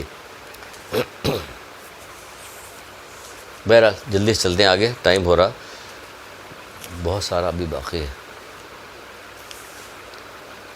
تو یہ کیا ہے کہ نتیجہ ہمیں نہیں نظر آتا, اتنی ساری وہ کہہ رہے پرہیزگاری اختیار کر کے میری مدد کرو, پرہیزگاری اختیار کر کے میری مدد, مسلسل کہے جا رہے ہیں, مسلسل ایک ہی صدا آ رہی, کچھ بھی نہیں کہہ رہے آؤ ہماری مدد کرو, تلوار چلانے میں, خیبر اکھاڑنے میں ہماری, کچھ نہیں کہہ رہے ہیں. آؤ خندق کی جنگ میں جا رہے ہیں, کچھ نہیں کہہ رہے, پرہیزگاری کے ساتھ میری مدد کرو, پرہیزگاری کے ساتھ میری مدد کرو, تقویٰ پرہیزگاری اختیار کرو, میری مدد کرو, لیکن کچھ بھی نہیں. اور یعنی کہ گناہ ایک دو کام, گناہ بہت سارے کام کرتا ہے. یہ دنیا میں بڑھتے ہوئے اور اس پہ جاتے ہوئے لوگوں کو یہ نہ سمجھے کہ بہت ہوشیار ہے, بہت چالاک, تو پھر بہت زیادہ چالاک فرعون تھا, تخت و تاج پہ قبضہ کر لیا تھا اس نے, کتنے آرام سے زندگی گزار رہا تھا, ہزاروں کا لشکر اس کے پاس تھا, قارون بہت زیادہ پیسہ جمع کیے ہوئے تھے, بہت زیادہ. تو وہ چالاک لوگ تو یہ بیوقوف لوگ تھے, جو نقصان اٹھائے وہ بیوقوف ہے. چالاک لوگ کون ہوتے ہیں؟ عقل مند لوگ جو ہوتے ہیں, عقل ہونی چاہیے. نہیں, اب آپ یہ ساری چیزیں دیکھنے کے بعد کیا کہتی ہیں, مولا کہتے ہیں شکوہ کہہ رہے ہیں. اب دیکھیں شکوہ, مولا کے شکوہ سنیے, شکوہ کہتے ہیں, کیا کہتے ہیں, تم دیکھ رہے ہو کہ خدا کے قانون توڑے جا رہے ہیں, یہی تو کہہ رہے ہیں آپ سے اتنی دیر سے کہ تم دیکھ رہے ہو خدا کے قانون توڑے جا رہے ہو, پھر بھی تمہیں غصہ نہیں آتا. سنیے کو دیکھیے مولا کیا, تم دیکھ رہے ہو کہ خدا کے قانون توڑے جا رہے ہیں, پھر بھی تمہیں غصہ نہیں آتا, حالانکہ تم اپنے باپ دادا کے جو رسم و رواج ہے اس کو ٹوٹنے پہ بڑا ننگوار کرتے ہو. صحیح تو ہے, اگر کوئی رسم و رواج کی کوئی چیز ٹوٹ جائے تو بڑی نہیں. ہمارے یہاں کے وہ اصول ہے کہ لڑکی کو جو پہلی وہ یہ ہوتا ہے وہ گود بھرائی ہوتی ہے, وہ فلاں, سارے مرد نامحرم, سارے مرد عورتیں سب ایک جگہ جمع, وہ گود بھرائی ہو رہی. یہ کون سی گود بھرائی بھائی, یہ کیا ہو رہا ہے؟ یہ سب آپ کو پتہ, ہمیں نہیں پتہ کیا یہ سب ہو رہا ہوتا کہ نہیں ہو رہا تھا. یہ ہو رہا تھا, فلاں رنگ کا کپڑا پہنا جائے گا, فلاں نہیں پہنا جائے. اس طرح کی بہت ساری خرافاتیں ایسی ہوں گی جس میں اگر آپ ٹوک دیجیے تو بہت برا مانے. دین کے کاموں میں یہ کچھ نہیں ہوتا. وہاں پہ وہ کہہ رہے ہیں کہ تم دیکھ رہے ہو کہ خدا کے قانون توڑے جا رہے, پھر بھی تمہیں غصہ نہیں آتا. تمہیں باپ دادا کے امر کو توڑا جاتا تو بڑا ننگوار کرتے ہو. خود بھی غور کیجیے, ہاں ایسا ہے کہ نہیں ہے. مجلس پڑھنے کے لیے جا رہی, دین کے قانون, اللہ کے قانون کو توڑا جا رہا, اللہ کے قانون کو توڑا جاتا, پھر بھی ہمیں غصہ نہیں آتا. ہر غصہ جو چیخ کے تھوڑی نکالا جاتا ہے, جیسے سیکھ لیا لوگوں نے, چیخ پکار کے اپنے غصے کا اظہار کیا جاتا, غلط ہے. عقل مند کا غصہ اس کے عمل سے ظاہر ہوتا ہے, جاہل کا غصہ اس کے زبان سے ہوتا ہے. یعنی مولا مشکل کشا کا قول ہے, عقل مند کا غصہ کہتا ہے اس کے عمل سے ہوتا ہے. گفتگو کیجیے, اچھی بات کیجیے, زبان سے چیخے پکاریے مت. پھر شکوہ کر رہے ہیں, ایک جگہ پہ اور شکوہ کر رہے ہیں. کیا کہہ رہے ہیں کہ اگر یہ ایسا نہیں کرو گے تو ہوگا کیا, ہوتا کیا ہے. ہوتا یہ کہ پہلی قوموں کی ہلاکتوں میں جو پڑھی اس کی فقط یہ بتا رہے ہیں, مولا کہہ رہے ہیں کہ فقط اس کی وجہ یہ تھی کہ فقط یہ وجہ وہ گناہ کرتے تھے اور ان کے مذہبی رہنما انہیں منع نہیں کرتے تھے. آپ ممبر پہ جا رہی تو مذہبی رہنمائی, اس وقت تو رہنمائی آپ کے ہاتھ میں, پورا مجمع بیٹھا ہوا اور رہنمائی آپ کے ہاتھ میں ممبر ہے. وہ کہہ رہے کہ پہلی قوموں کی ہلاکت کی وجہ یہ ہے, ہلاکت میں اس لیے پڑھی اس کی فقط یہ ہے کہ ان کے مذہبی رہنما انہیں منع نہیں کرتے تھے. کس چیز سے منع کرنا؟ گناہ سے منع کرنا, نافرمانی پروردگار سے منع کرنا. آپ نہیں منع کیجیے گا تو یہ شکوہ یاد رکھیے گا کہ مولا کا شکوہ ہے, ورنہ خالی اچھے اچھے کپڑے پہن کے چلی آئیے گا, اس سے کام نہیں چلے گا. محرم شروع ہو جائے تو بھی اچھے اچھے کپڑے بننے, ٹھیک ہے بنائیے, سب کچھ کیجیے, سب اچھی بات ہے, بہت اچھی بات. اپنے حجاب کا خیال رکھیے, کس نے روکا آپ کو؟ بہت سارے لوگ ہوتے ہیں ان کو پسینہ یہ وہ بہت ہے, ان کو اللہ نے حیثیت دی, بنائے کپڑا. لیکن خالی اسی پر بھروسہ کرنا, خالی یہی سب کچھ بنا لینا, یہ صحیح نہیں. اس کے لیے بھی کہہ رہے ہیں, وہ کس کے لیے گئے تھے کہ تاکہ تیرے بندوں کو جہالت گمراہی سے نجات دل لینا. میں اپنے نانا کے دین کی اس کے لیے جا رہا ہوں. 1,24,000 انبیاء کی جو قربانی تھی اس کو بچایا ہے, دین کو بچانے کے لیے گئے تھے, دین کو بچا رہے. یہاں کیا کہا جا رہا ہے؟ رسول خدا صلی اللہ علیہ وآلہ وسلم ارشاد فرماتے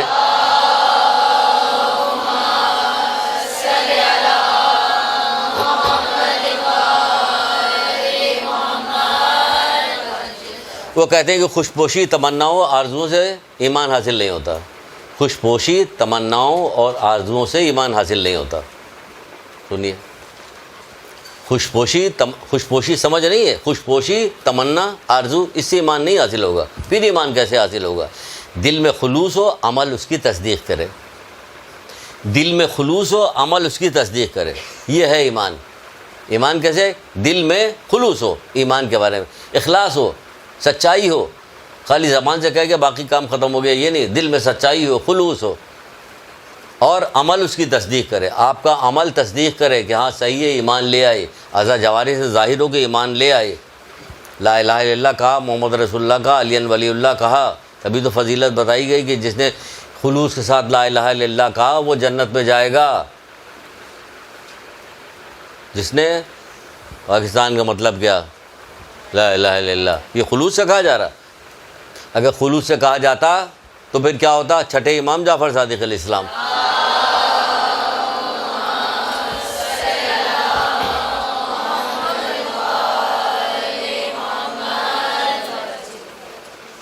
کیونکہ خلوص کہتے ہیں جس نے لا الہ الا اللہ، جس نے خلوص سے لا الہ الا اللہ کہا وہ جنت میں جائے گا، اور اس کا خلوص یہ ہے کہ اللہ کی حرام کردہ چیزوں سے اپنے آپ کو بچاؤ۔ پھر وہی آ گئے، ایک ہی فارمولہ ہے بس ہر جگہ، اپنی اللہ کی حرام کردہ چیزوں سے اپنے آپ کو بچائیے، یہ ہے خلوص۔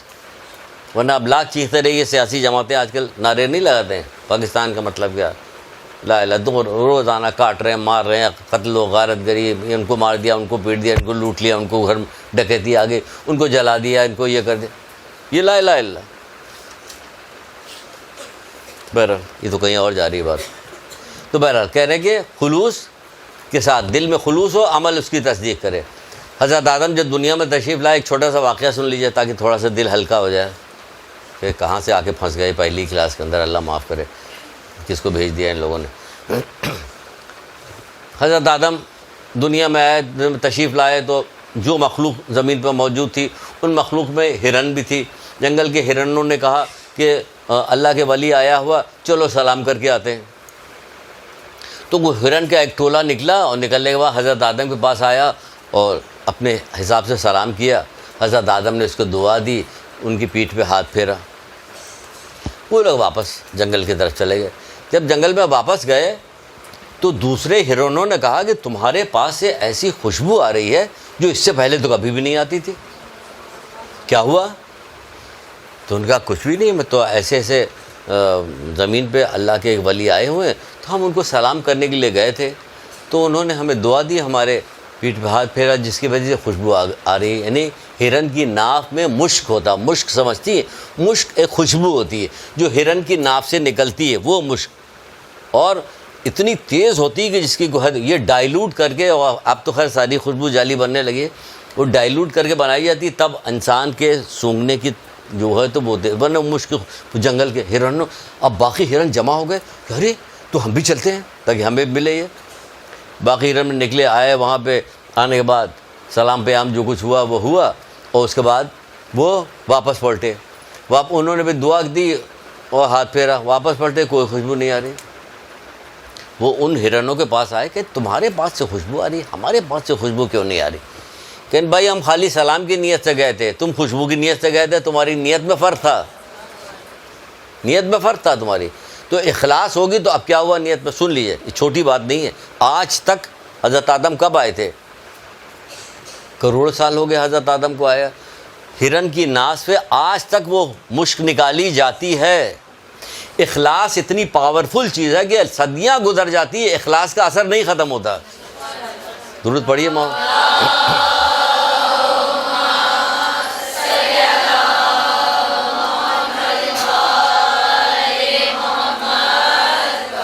سمجھ رہی ہیں؟ اخلاص ایسی چیز ہوتی، صدیاں گزر گئی آج، اور اس ہرن کی مشک کی خوشبو آج تک کم نہ ہوئی۔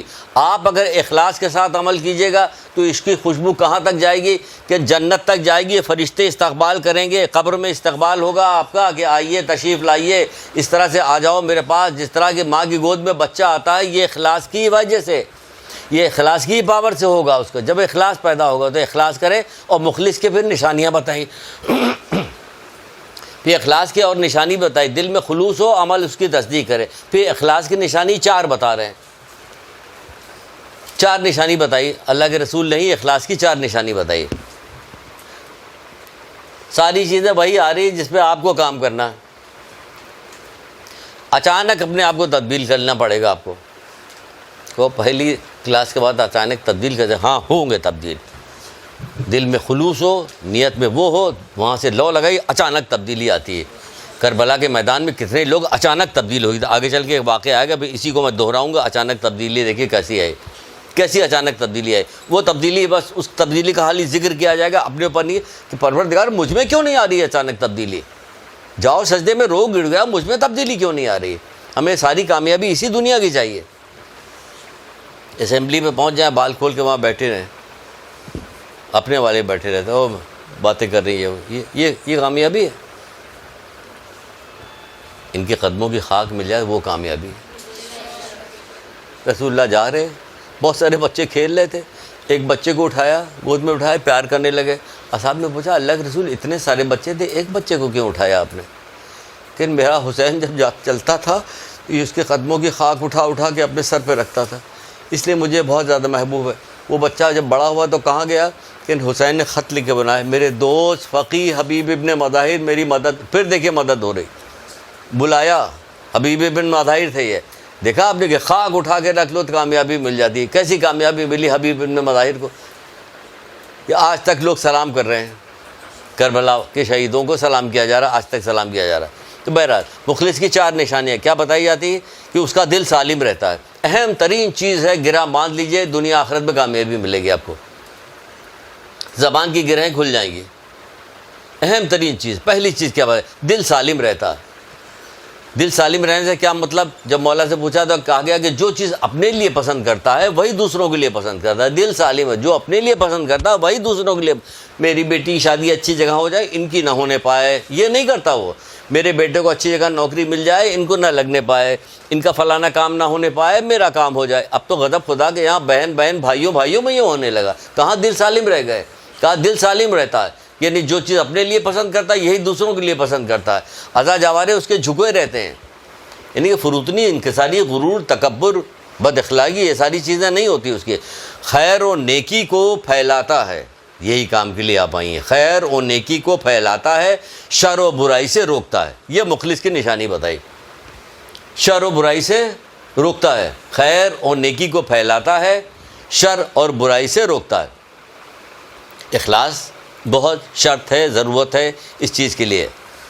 لیکن کیا ہے، کچھ بھی کہ آ کے یہ تو پڑھیے یا کہیں ایسی جگہ جائیے جہاں سے کوئی چیز بتائی جائے. 2 میں سے کوئی ایک کام ہوگا، یا پڑھیے یا بتایا جائے. خرافات جہاں بتائیے وہاں سے کام نہیں چلے گا. جو بیکار کی چیزوں میں وقت کا ضیاع ہوتا ہے جس میں کوئی فائدہ نہیں ہے. پہلا فوری فائدہ چاہیے. فوری فائدہ کہ یہ کہ فوراً توبہ کیا جائے، یعنی گناہوں سے اپنے آپ کو بچایا جائے. فوری فائدہ ہے، فوری بتایا جائے. لیکن کیا ہے، جیسے قرآن شکوہ نہیں کرتا کہ ایک جگہ پہ سورہ مائدہ میں آیت کے نشان 130، آدھی لائن سے بھی کم کا جملہ ہے یہ جو بتانے جا رہے ہیں. ان کے اکثر لوگ غور و خوض نہیں کرتے. ان کے اکثر لوگ غور نہیں کرتے. فضولیات پہ غور کریں گے، اچھی باتوں پہ غور نہیں کرتے. ان کے اکثر لوگ غور نہیں کرتے.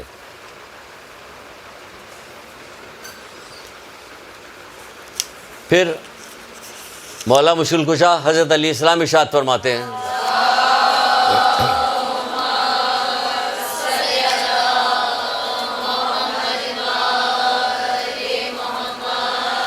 کہتے ہیں غور و فکر کی عادت اختیار کرو.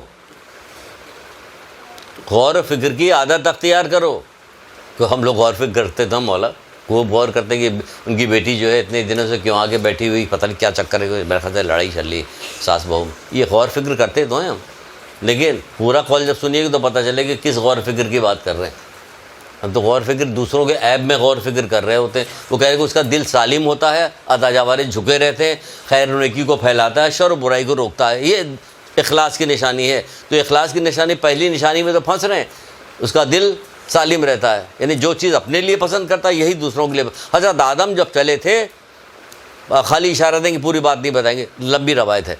حضرت آدم جو چلے تھے زمین پہ آئے تو اس میں 4 بات جو اللہ تعالیٰ نے کہی تھی حضرت آدم نے کہ تمہارے لیے عقل کی 4 باتیں بتا رہے ہیں، اس میں سے ایک بات یہ بھی بتائی تھی جو چیز تم اپنے لیے پسند کرو یہی دوسروں کے لیے پسند کرو.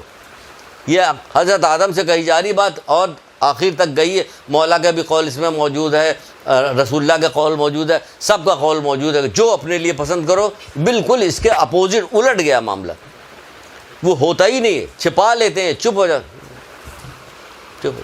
نہیں ایسا نہ ہوگی، اچھی بات اس کو پتہ چل جائے تو یہ بھی عمل کر لے گی تو اس کا کہیں فائدہ نہ ہو جائے، دوسروں کا فائدہ نہیں ہے. کر بھلا ہو بھلا، یہ فارمولہ تو جانتے ہی نہیں، جسے بھول گئے ہم لوگ کہ کر بھلا ہو بھلا. تم بھلا یہاں تک تو ہے کہ اگر اپنے مومن بھائی کی پس پشت دعا کرو گے تو فرشتے تمہارے حق میں دعا کریں گے. اس سے بڑی بات اور کیا ہوگی کہ آپ مومن بھائی کے لیے دعا کر فرشتے.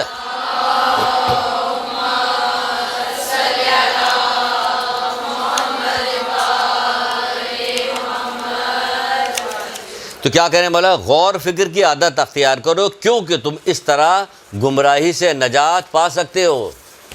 کیونکہ اس طرح تم گمراہی سے نجات پا سکتے ہو. اسی طرح تمہارے کردار کی اصلاح ہو سکتی ہے، اسی طرح تمہارے کردار کی اصلاح ہو سکتی ہے، کیونکہ غور فکر کرو.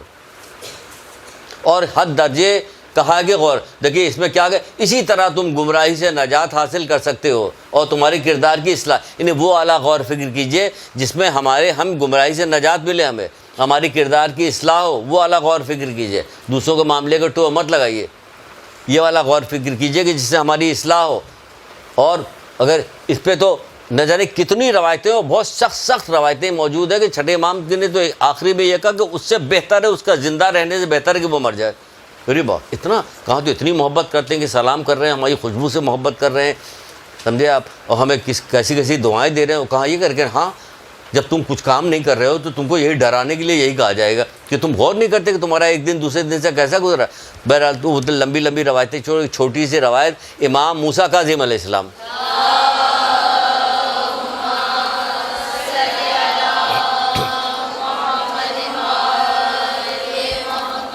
جو اتنی چیزیں ساری بتائیے. اب غور فکر کی طرف آئیے، ساری چیزیں اب غور فکر کیجئے.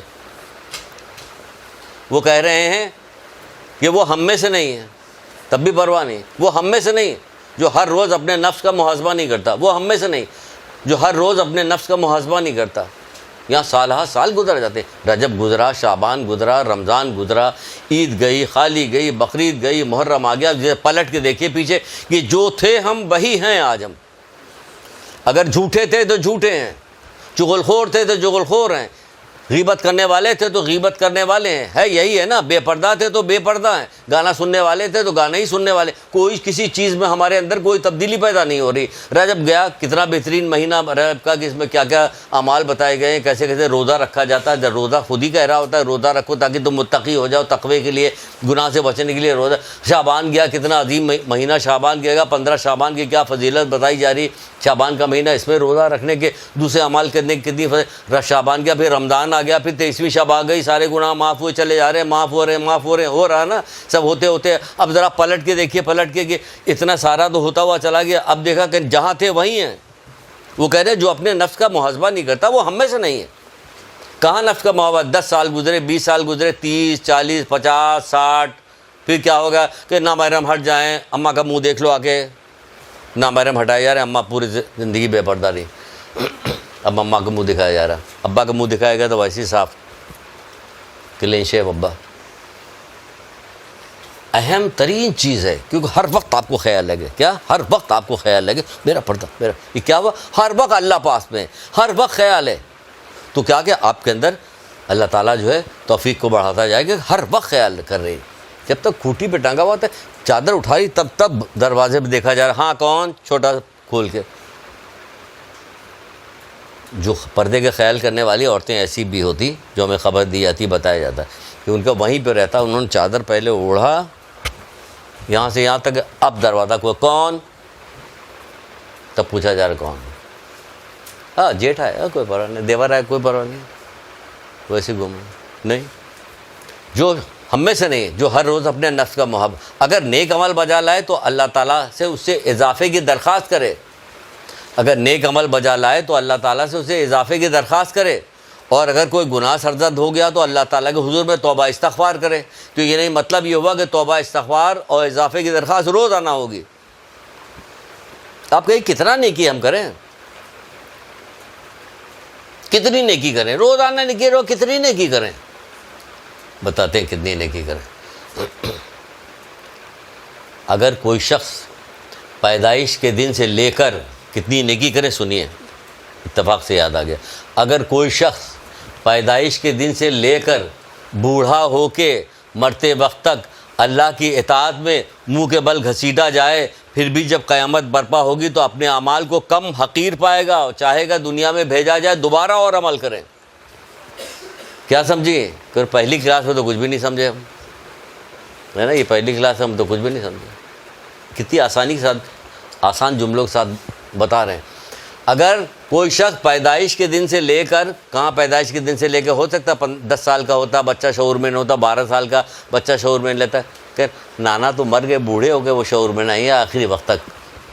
بوڑھے ہو کے مر جاتے شعور میں نہیں آتے. لیکن بتایا جا رہا ہے کہ مثال بتائی جا رہی کہ اگر کوئی شخص پیدائش کے دن سے لے کر بوڑھا ہو کے مرتے وقت تک اللہ کی اطاعت میں منہ کے بل گھسیٹا جانے اتنی دقت کرے وہ, پھر بھی جب قیامت برپا ہوگی تو اپنے اعمال کو کم پائے گا, چاہے گا دنیا میں دوبارہ بھیجا جائے اور عمل کرے. کیونکہ آخرت کی نعمتیں اتنی زیادہ ہیں کہ یہ چھوٹے چھوٹے اعمال کے تو اتنی کوئی انتہا نہیں کہ وہاں کی آخرت کی نعمتیں کیسی. آپ کیا سمجھتے ہیں معمولی سی چیزوں میں مل جائے گی؟ بے شمار نعمتیں ہیں وہاں کی جو کبھی ختم ہونے والی نہیں. یہ ہر نعمت ایسی ہوگی کہ موت آئے تو ہر نعمت پہ خوشی میں مر جائے آدمی, لیکن وہاں موت نہیں. تو اس کے لیے کہا جا رہا ہے, تو یہ کہا جا رہا ہے ہم اگر اضافہ کی دعا مانگے اللہ تعالیٰ سے, اگر نیک کام کیا, اگر گناہ سرزد فوراً استغفار کریں, کیوں محاسبہ کریں اپنا. آپ محاسبہ کیجئے کہ آپ مسجد 10 سال سے پڑھ رہی, 5 سال سے پڑھ رہی ہیں, 12 سال سے پڑھ رہی, آپ پڑھتی چلی آ رہی. آپ نے محاسبہ کیا کہ ہمیں جو 5 سال پہلے ہم ایک جگہ 5 سال سے مجلس پڑھ رہے ہیں, ہمیں فلاں عورت جو دکھتی تھی وہ پہلے بھی بے پردہ تھی, اب بھی بے پردہ.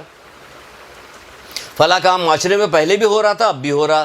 غیبتیں پہلے بھی ہو رہی, کتنا کہا جا رہا نہیں ہو رہا. چغل خوری پہلے بھی ہو رہی تھی, اب بھی. کہ یہ کیا چھوٹی چھوٹی چیزیں عورتوں والی چغل خوری غیبت والی لے کے آ جاتے.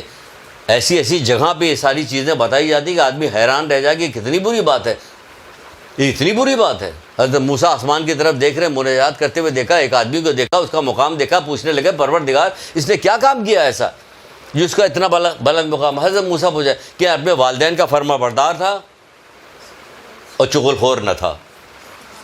کہاں سے کیا چیز ملے گی؟ اپنے والدین کا فرما بردار تھا اور چغل خور نہ تھا.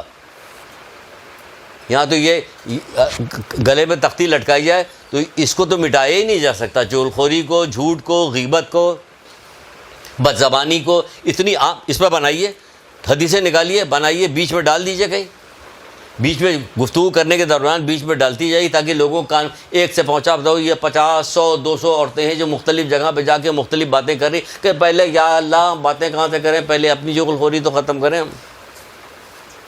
پھر پہلے آپ ہی ختم کیجیے, اپنے ہی کو ختم کرنا پڑے پھر جا کے ہوگا. کیونکہ ایسے بھی ہیں کہ وہ کہتے ہیں کہ ہم ہی سے نہیں ختم ہو رہا تو کیا ہو رہا. تو بہرحال تو یہ ہے کہ گناہ اگر کریں تو اللہ تعالیٰ استغفار کریں. کیوں اگر استغفار نہیں کریں گے تو چھٹے امام جعفر صادق علیہ السلام فرماتے ہیں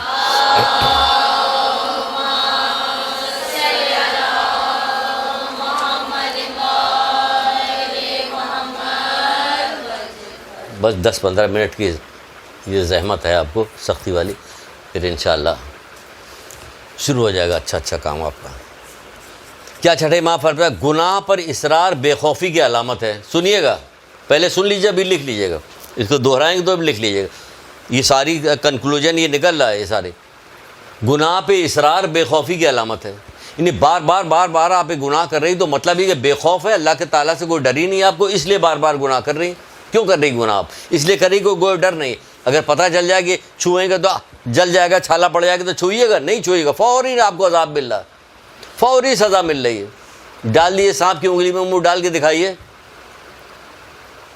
نہیں کیجیے فوری. یعنی کہ کیا ہے, ہم لوگ اس کے قائل ہیں کہ فوراً گھما کے ایک آدمی پیچھے کھڑا رہے, دے گھما کے ہمیں, تو اس کے قائل ہیں. وہ جو درگزری کرنے والا, معاف کرنے والا, رحم کرنے والا جو ہمیں تھوڑا سا مہلت دینے والا اس پروردگار سے عشق نہیں ہے ہمیں، اس پروردگار کی کوئی وقت ہمارے دل میں نہیں. اگر وقت ہوتی تو روتے گریا کرتے، مالک میں اتنا تو مجھے کھانے کو دے رہا، تو مجھے وہ دے رہا کہ اللہ، تو ہمیں پانی کو صاف پانی کہاں ملتا، ہمیں گدلا پانی بھی پینے کو ملتا ہے، کیونکہ ہماری حرکات سکنات ایسے. اگر غور کریں تو حرکات سکنات ایسے ہی ہمارے. چوتھے امام کی کتاب جو ہے صحیفہ کاملہ اٹھا کے پڑھ لیجیے، اس میں بعض روایتوں میں لکھا ہوا یہی چیز لکھی ہوئی کہ ہمیں گدلا پانی پیتے ہمیں یہ ہوتا وہ ہوتا کہ کیا ہمیں تو ہماری طرف اشارہ کیا گیا کہ اگر اللہ تعالیٰ رحم نہ کرتا ہمارے اوپر تو اس طرح سے ہم آرام سے زندگی گزار سکتے تھے. وہ کہہ رہے ہیں کہ گناہوں پر اصرار بے خوفی کی علامت ہے. کسی طرح سے جھوٹ نہیں چھوڑ رہی، کسی طرح سے غیبت نہیں چھوڑ رہی، کسی طرح سے لوگوں کی دشمنیاں نہیں چھوڑ رہی، کسی طرح سے گھر والوں کو لڑانا نہیں چھوڑ رہی، کسی طرح سے اور ساری برائیاں نہیں چھوڑ رہی. یہ بے خوفی کی علامت ہے. کہہ رہے ہیں ہمارے پاس تو کہتے ہیں لوگ، یقین جانے کہتے ہیں، لوگوں کے درمیان بیٹھ کے آپ سنیے کہ آپ کیا کر رہی ہیں کہ ہم آئے ہیں، ملنے آ رہے ہیں، لیکن مجلس بھی بن رہی ہے ہمارے، کیونکہ لوگوں کے حرکات سکنات دیکھ رہے ہیں، اسی حساب سے بنائیں گے کہ ان کے پاس مال بھی ہے، ان کے پاس دولت بھی ہے، ان کے پاس مرتبہ بھی ہے، سب کچھ ہے، اور سارا گناہ بھی کر رہے ہیں. وہ تو کیا ہوا، میں نے کہا ایک ہی دفعہ مارے گا. جو چھوڑا بار بار چھوڑا، استدراج میں مبتلا کیا ہوا. استدراج یعنی ڈھیل دے رہا، ڈھیل دے رہا، ایک ہی دفعہ مارے گا تو پھر کہو گے یہ کیا ہوا، کہ بس پوری کھائی میں گرے گی پوری باراتیوں کو لے کے. سنتی ہے نا، خبریں دیکھتی ہیں نا. کہاں خبریں، کہاں عورتیں دیکھتی ہیں، عورتیں کہاں خبریں دیکھتی ہیں. وہ دیکھتے ہیں صرف خبریں دیکھتے ہیں، کچھ نہیں. کہ پوری کھائی میں کتنے لوگ، سارے خاندان کے لوگ تھے. ایک دفعہ لیتا تو پھر اس کے بعد وہ آدمی پلٹ کے کچھ نہیں کہہ سکتا کہ اچھا اب نہیں کریں گے. وہ اچھا نہ کرنے کی نوبت ہی ختم ہو جاتی نوبت. یہی کہہ رہے ہیں، یہی سمجھا رہے ہیں کہ اگر تم سے کوئی نیکی سرزد ہو جائے تو اللہ تعالیٰ کا شکر ادا کرو، اس پہ اضافے کی دعا مانگو. اگر کوئی گناہ سرزد یعنی روز آنا، سال میں 2 سال میں نہیں، روز آنا اپنا محاسبہ کرو. رات کو لیٹتے وقت اپنا محاسبہ کرو. وہ مجھ سے نہیں، گھر میں مجھ سے نہیں. اسی کو کہہ رہے ہیں کہ جو گناہ پر اصرار بے خوفی کی علامت ہے، اور اللہ کے عذاب سے صرف نقصان اٹھانے والی ہی قوم جو ہے وہ بے خوف ہوتی ہے. نقصان اٹھانے والی قوم، اللہ سے عذاب الہی سے صرف نقصان اٹھانے والی قوم ہی بے خوف ہوتی ہے. اللہ کے عذاب سے صرف نقصان اٹھانے والی ہی قوم بے خوف ہوتی ہے. تو اس لیے میری بہنوں، میری بچیوں، اب 10 منٹ باقی، 15 منٹ، تو اب یہ کرنا کیا، پھر آپ کو کیا کریں، کرنے کا بہت فائدہ ہے. اتنا فائدہ ہے کہ یوں سمجھ لیجئے کہ یہ سارا کام جس کے لیے لوگ کہتے چلے آ رہے ہیں میری مدد کرو، قرآن کی آیت سنائی، ائمہ کے اقوال سنا، میری مدد کرو، تو یہ لوگ جو کام کر رہے تھے کہ اللہ کے پیغام، اللہ کے دین کو لوگوں تک پہنچا رہے. یہ چھوٹا کام نہیں، کہ بہت بڑا کام، بہت بڑا امر بالمعروف نہی عن المنکر، بہت بڑا کام.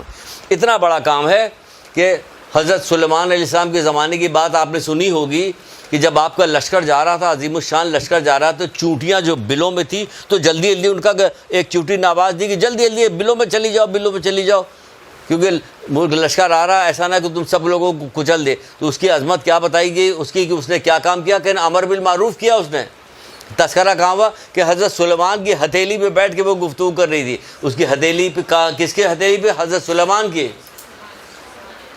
کیا کام تھا،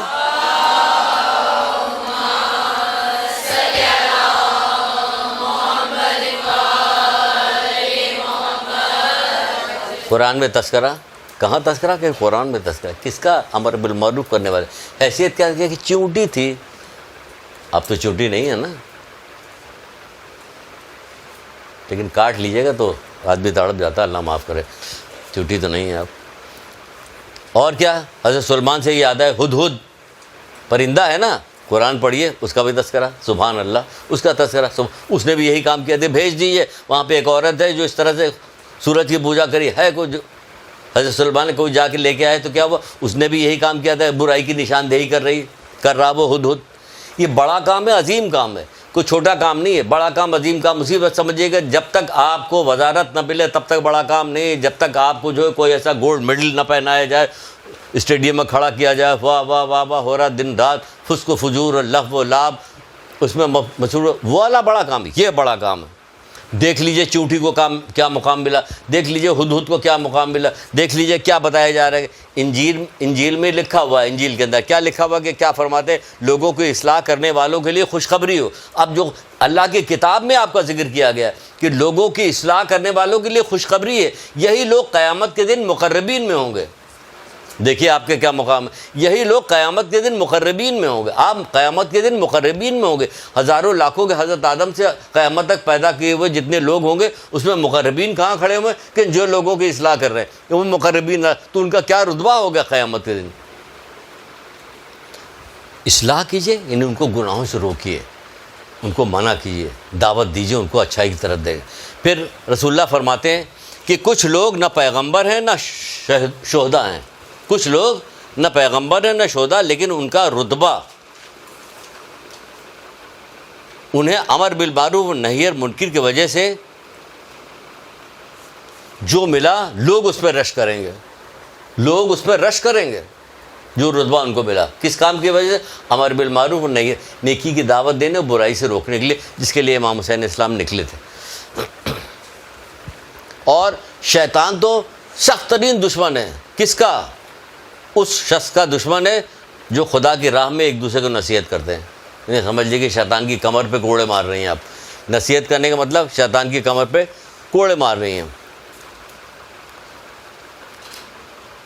ایک نصیحت، ایک بندے کو اگر آپ فائدہ پہنچا دی، ایک بندے کو نصیحت کر دی، آپ تو پوری مجلس میں پڑھیے گا کہ نصیحت ہو، اور اس طرح سے پڑھیے گا، خود بھی عمل کیجیے گا، اللہ تعالیٰ سے دعا بھی کیجیے گا، گھر سے نکلنے لگیے گا دعا پڑھ کے نکلیے گا کہ میری زبان میں تاثیر ہو۔ وہ کیوں کہ آپ جو ہے کمانے جا رہے ہیں۔ کیا کمانے جا رہے ہیں؟ یہ دنیا میں جو کچھ ہے سب آپ کو اگر دے دیا جائے کسی کام کے بدلے میں، آج کوئی حاصل کر رہا، کسی کو ملا ہوا، وزارت مل لی تو دن رات لوگ ڈنڈا لیے پیچھے لگے ہوئے، ان کو کسی چیز کا وہ ہے، ہر وقت خوف لاحق رہتا ہے، 14 گارڈ موجود رہتے ہیں۔ یہاں کون ہے؟ فرشتے آپ کے گارڈ بنے رہیں گے، تو کوئی دیکھ بھی نہیں رہا ہوگا آپ کے گارڈ بنا ہوا، فرشتے گارڈ بنے ہوئے۔ تو کیا ہوا؟ رسول اللہ صلی اللہ علیہ وآلہ وسلم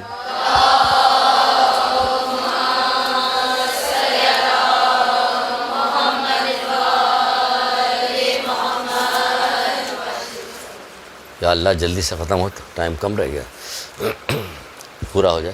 رسول اللہ کیا فرمایا؟ حضرت علی فرماتے ہیں اے علی اگر تمہارے ہاتھوں ایک فرد بھی ہدایت پا جائے، اے علی اگر تمہارے ہاتھوں ایک فرد بھی ہدایت پا جائے تو اس کا انعام کیا بتا ہے؟ کہہ رہے کہ آسمان سے آنے والی روشنی جن چیز پر پڑے تمام چیزوں سے افضل ہے۔ کتنا بڑا ثواب آپ کو ملا، تمام چیزوں سے افضل ہے، یعنی پوری کائنات میں جتنی تمام چیزوں سے افضل ہے۔ کیا؟ اگر تمہارے ہاتھوں ایک آدمی بھی جو آپ پڑھتی رہیے ہدایت دیتی رہی، جب آپ دنیا سے جائیے گا تو 10 20 25 50 100 آدمی تو ہدایت پا چکے ہوں گے، لیکن جب یہ کام کیجیے گا تب ہوگا۔ وہ کہہ رہے ایک فرد بھی ہدایت پا جائے تو اس آسمان سے آنے والی روشنی جس چیز پہ پڑتی ہے تمام چیزوں سے افضل ہے، جس پہ آسمان سے روشنی ڈالتی ہے۔ پھر کہا جا رہا ہے کہ میں نے خواب میں اپنی امت کے ایک شخص کو دیکھا جو چاروں طرف سے جس کو آگ نے لپیٹا ہوا تھا، اس میں سے ایک نیکی اس کی امر بالمعروف نہی عن المنکر آئی اور اس کو آگ کے شعلوں سے نکال کے فرشتوں کے سب میں لے جا کے کھڑا کر دیا۔ یہ ہے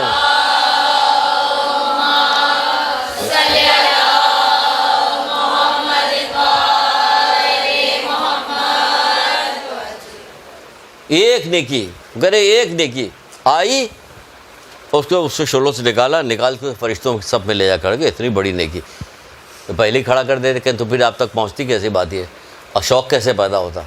یہ اس طرح سے نکالتی ہی برائی، یہ وہاں سے بری جگہ سے نکال کے اس طرح سے اعلیٰ ترین جگہ پہ لے کے جاتی ہے۔ لیکن مسئلہ کیا ہے؟ مسئلہ یہی ہے کہ نہج الفضا کی روایت ہے کہ رسول اللہ فرماتے ہیں کہ تمہیں 2 قسم کے نشوں نے گھیر لیا، ڈھانپ لیا، 2 قسم کے نشے جو ہیں تم کو ڈھانپ لیا۔ کیا چیز؟ آرام و آسائش کی زندگی والی محبت اور جہالت سے لگاؤ۔ پھر اس وقت کیا ہوگا؟ نہ امر بالمعروف کو اور نہی عن المنکر کو ترک کر دیا جائے گا۔ آرام و آسائش کی محبت، جس کو آرام و آسائش نہیں ملی ہے وہ بھی کہیں نہ کہیں سے ڈھونڈ رہا ہوتا، تمنا کر رہا ہوتا آرام، اور جہالت سے لگاؤ۔ کون سی جہالت سے لگاؤ؟ وہ والی جہالت سے لگاؤ جو سب سے پہلے بیان کیا میں نے، تاکہ تیرے بندوں کو جہالت و گمراہی سے نجات دلاتے۔ وہ والی جہالت ہے کہ گناہ سے بچنا، وہ گناہ سے نہیں بچ رہے، تو یہاں پہ کیا گیا؟ جہالت سے لگاؤ ہے، گناہ سے لگاؤ، اسی میں مزہ آ رہا، اسی میں زندگی گزاریں، یہ نہ کیجیے، کیونکہ خالی یہ کہہ دینا کافی نہیں ہوگا۔ جیسے 5ویں امام کہتے ہیں کہ کہ کسی شخص کا یہ کہہ دینا کافی کہ میں علی سے محبت کرتا ہوں اور کرنے والا کچھ نہیں ہو، ایسے ہی ہے جیسے وہ کہے کہ میں رسول سے محبت کرتا ہوں، رسول علی سے بہتر اور ان کی سنت و سیرت کی پیروی نہ کرتا ہو تو حضرت کی محبت اسے کچھ فائدہ نہ پہنچائے گی۔ پانچویں امام باقر علیہ السلام اصول کافی کی روایت ہے، طولانی روایت ہے، جلدی جلدی شاباش، طولانی روایت ہے، بڑی روایت ہے، اس میں طولانی میں سے تھوڑا سا ٹکڑا پیش کر رہا ہوں، کرے علی سے محبت کریں یا رسول اللہ سے محبت کریں، آپ کی سیرت و سنت کی پیروی نہ کریں تو حضرت کی محبت کوئی فائدہ نہیں ہے، کیونکہ جب عمل کرو گے تبھی تو فائدہ پہنچے گا، عمل ہی نہیں کرو گے تو کہاں سے فائدہ پہنچے گا، بغیر عمل کے تو فائدہ نہیں پہنچے گا نا۔ تو ان کی سنت و سیرت عمل لگے تو حضرت کی محبت کچھ فائدہ نہیں۔ اللہ سے ڈرو، صحیح عمل کرو جو پیش خدا مقبول ہو، اللہ سے ڈرو، صحیح عمل کرو جو پیش خدا مقبول ہو، کیونکہ اللہ تو بس اسی کے عمل کو قبول کرتا ہے، یہ قرآن کی ایک آیت نہیں ہے، اللہ تو بس اسی کے عمل کو قبول کرتا ہے جو متقین کے عمل کو قبول کرتا ہے، اللہ تو بس متقین کے عمل کو قبول کرتا ہے، جو عمل تقوی و پرہیزگاری کے ساتھ ہو، گناہوں سے نہ ہو۔ ورنہ آٹھویں امام بھی ایک جگہ پہ کہتے ہیں کہ اس کا مفہوم بیان کر دیتے ہیں کیونکہ ٹائم مجھے کم لگ رہا، اس میں کہتے ہیں چلیے بتا دیتے، اہل بیت کی محبت کے سہارے کہیں عمل صالح اور عبادت میں کوتاہی نہ کرنا۔ اہل بیت کی محبت کے سہارے، اہل بیت کی محبت کے سہارے کہیں عمل صالح اور عبادت میں کوشش کو چھوڑ نہ دینا، اور نہ عبادت کے بلبوتے پہ اہل بیت کی محبت کو چھوڑ دینا، کیونکہ وہ ایک دوسرے کے بغیر قبول نہیں ہے۔ اگر اہل بیت کی محبت ہے وہ عمل نہیں کیا اور عمل کیا اہل بیت کی محبت چھوڑ دیا، کوئی دونوں ایک دوسرے کے ساتھ ہی ساتھ چلتی ہیں، تبھی تو رسول اللہ نے کہا کہ میں تمہارے درمیان دو برابر کے وزن چیزیں چھوڑ جا رہا ہوں، قرآن اور اہل بیت۔ یعنی قرآن کیا کر رہا ہے؟ عمل کی دعوت دے رہا ہے، جیسے ہی شروع ہوا قرآن الف لام میم ذالک الکتاب لا ریب فیہ ھدی للمتقین، تو کسی نے جب چھٹے امام سے پوچھا کہ مولا یہ متقین کے لیے ہدایت کی کتاب، اس سے کیا مطلب؟ کہ یہ ہمارے شیعوں کے لیے ہدایت کی کتاب ہے، ہمارے شیعوں کے لیے ہدایت کی کتاب ہے۔ بتائیے کہاں ہدایت لے رہے، کہ پڑھنے کو تیار نہیں ہو رہے، کہ ہمارے شیعوں کے لیے ہدایت کی کتاب ہے، متقین کے لیے ہدایت نہیں، تمہارے لیے ہدایت کی کتاب ہے، تم مجھ سے پڑھ ہی نہیں رہو۔ نوکی نیدا پہ مولا کے قرآن پڑھنے کا ذکر کرنے کا کیا فائدہ جب قرآن کی دعوت نہیں دے رہی، قرآن پڑھنے کی دعوت نہیں دے رہی۔ قرآن پڑھنے کی دعوت دو، اس کے بہت سارے بہانے جیسے اللہ نے دعوت دی ویسے دعوت دو، کہ دیکھیے یہ سورہ پڑھیے گا تو یہ فائدہ ہوگا، یہ سورہ پڑھیے گا تو یہ فائدہ ہوگا، اور بہن دیکھیے کبھی کبھی اس کے معنی بھی پڑھا کیجیے، اس کا بھی فائدہ ہے، اور یہ ہے وہ کر کے قرآن پڑھنے کی دعوت دیجیے، کیونکہ کربلا والوں نے تو کوئی کام چھوڑا نہیں، ایسا تو نہیں کہ کربلا والوں نے جو قربانی دی اس میں کچھ چیزیں فلاں چیز رہ گئی، کوئی چیز نہیں رہ گئی، اتنی چیز ایسی قربانی دی کہ ابھی تو وہاں تک پہنچنا مشکل ہو رہا لوگوں کو کہ وہ صحیح طرح سے اس کا احاطہ کیا جائے، ہے یا نہیں ہے؟ تو کیا کہا جا رہا ہے کہ عمل صالح اس کو قبول نہیں ہوگا بغیر اہل بیت کی محبت کے۔ یہ تو عمل صالح ایسی کریں کہ رسول اللہ کس طرح کہہ رہے کہ لوگ کھانے اور پینے سے جو سیر ہو جاتے ہیں، اور میں جو ہوں نماز سے سیر نہیں ہوتا، مثال کے طور پہ کہ نماز کی مثال لی جائے، حالانکہ نماز کی مثال، اکیلی نماز کی مثال ساری نیکیوں کو ملا دیتی ہے، کیوں کہ جیسے رسول اللہ کہتے ہیں کہ جس کی نماز اسے بے حیائی بری، جتنی بے حیائی بری باتوں کو تذکرہ کیا گیا اور جتنا نہیں کیا سب ملا لیجیے، کہتے ہیں رسول اللہ کرے جس کی نماز اسے بے حیائی بری باتوں سے باز نہیں رکھتی ہے، ایسی نماز اسے اللہ سے قریب کرنے کے بجائے دور کرتی ہے، اللہ سے دور کرتی ہے۔ تو اب ایک نماز کو میں نے پکڑ لیا کہ ایک نماز کا ذکر کرتے ساری چیزیں اس میں آ جائے گی، ساری چیزیں آ جائے گی کہ نماز کو قبول کرنے کے لیے کیا کیا جائے گا، بے حیائی بری باتوں سے باز رہا جائے تب نماز قبول ہو۔ تو ایک دیکھیے وہ کہتے ہیں رسول اللہ کہہ رہے ہیں کہ ہم لوگ جو ہیں کھانے پینے سے، ابو ذر غفاری سے کہہ رہے ہیں کہ لوگ کھانے پینے سے سیر ہو جاتے ہیں اور میں نماز سے سیر نہیں ہوتا، کیونکہ نماز میری آنکھوں کی ٹھنڈک ہے۔ آپ کے لیے کیا ہے؟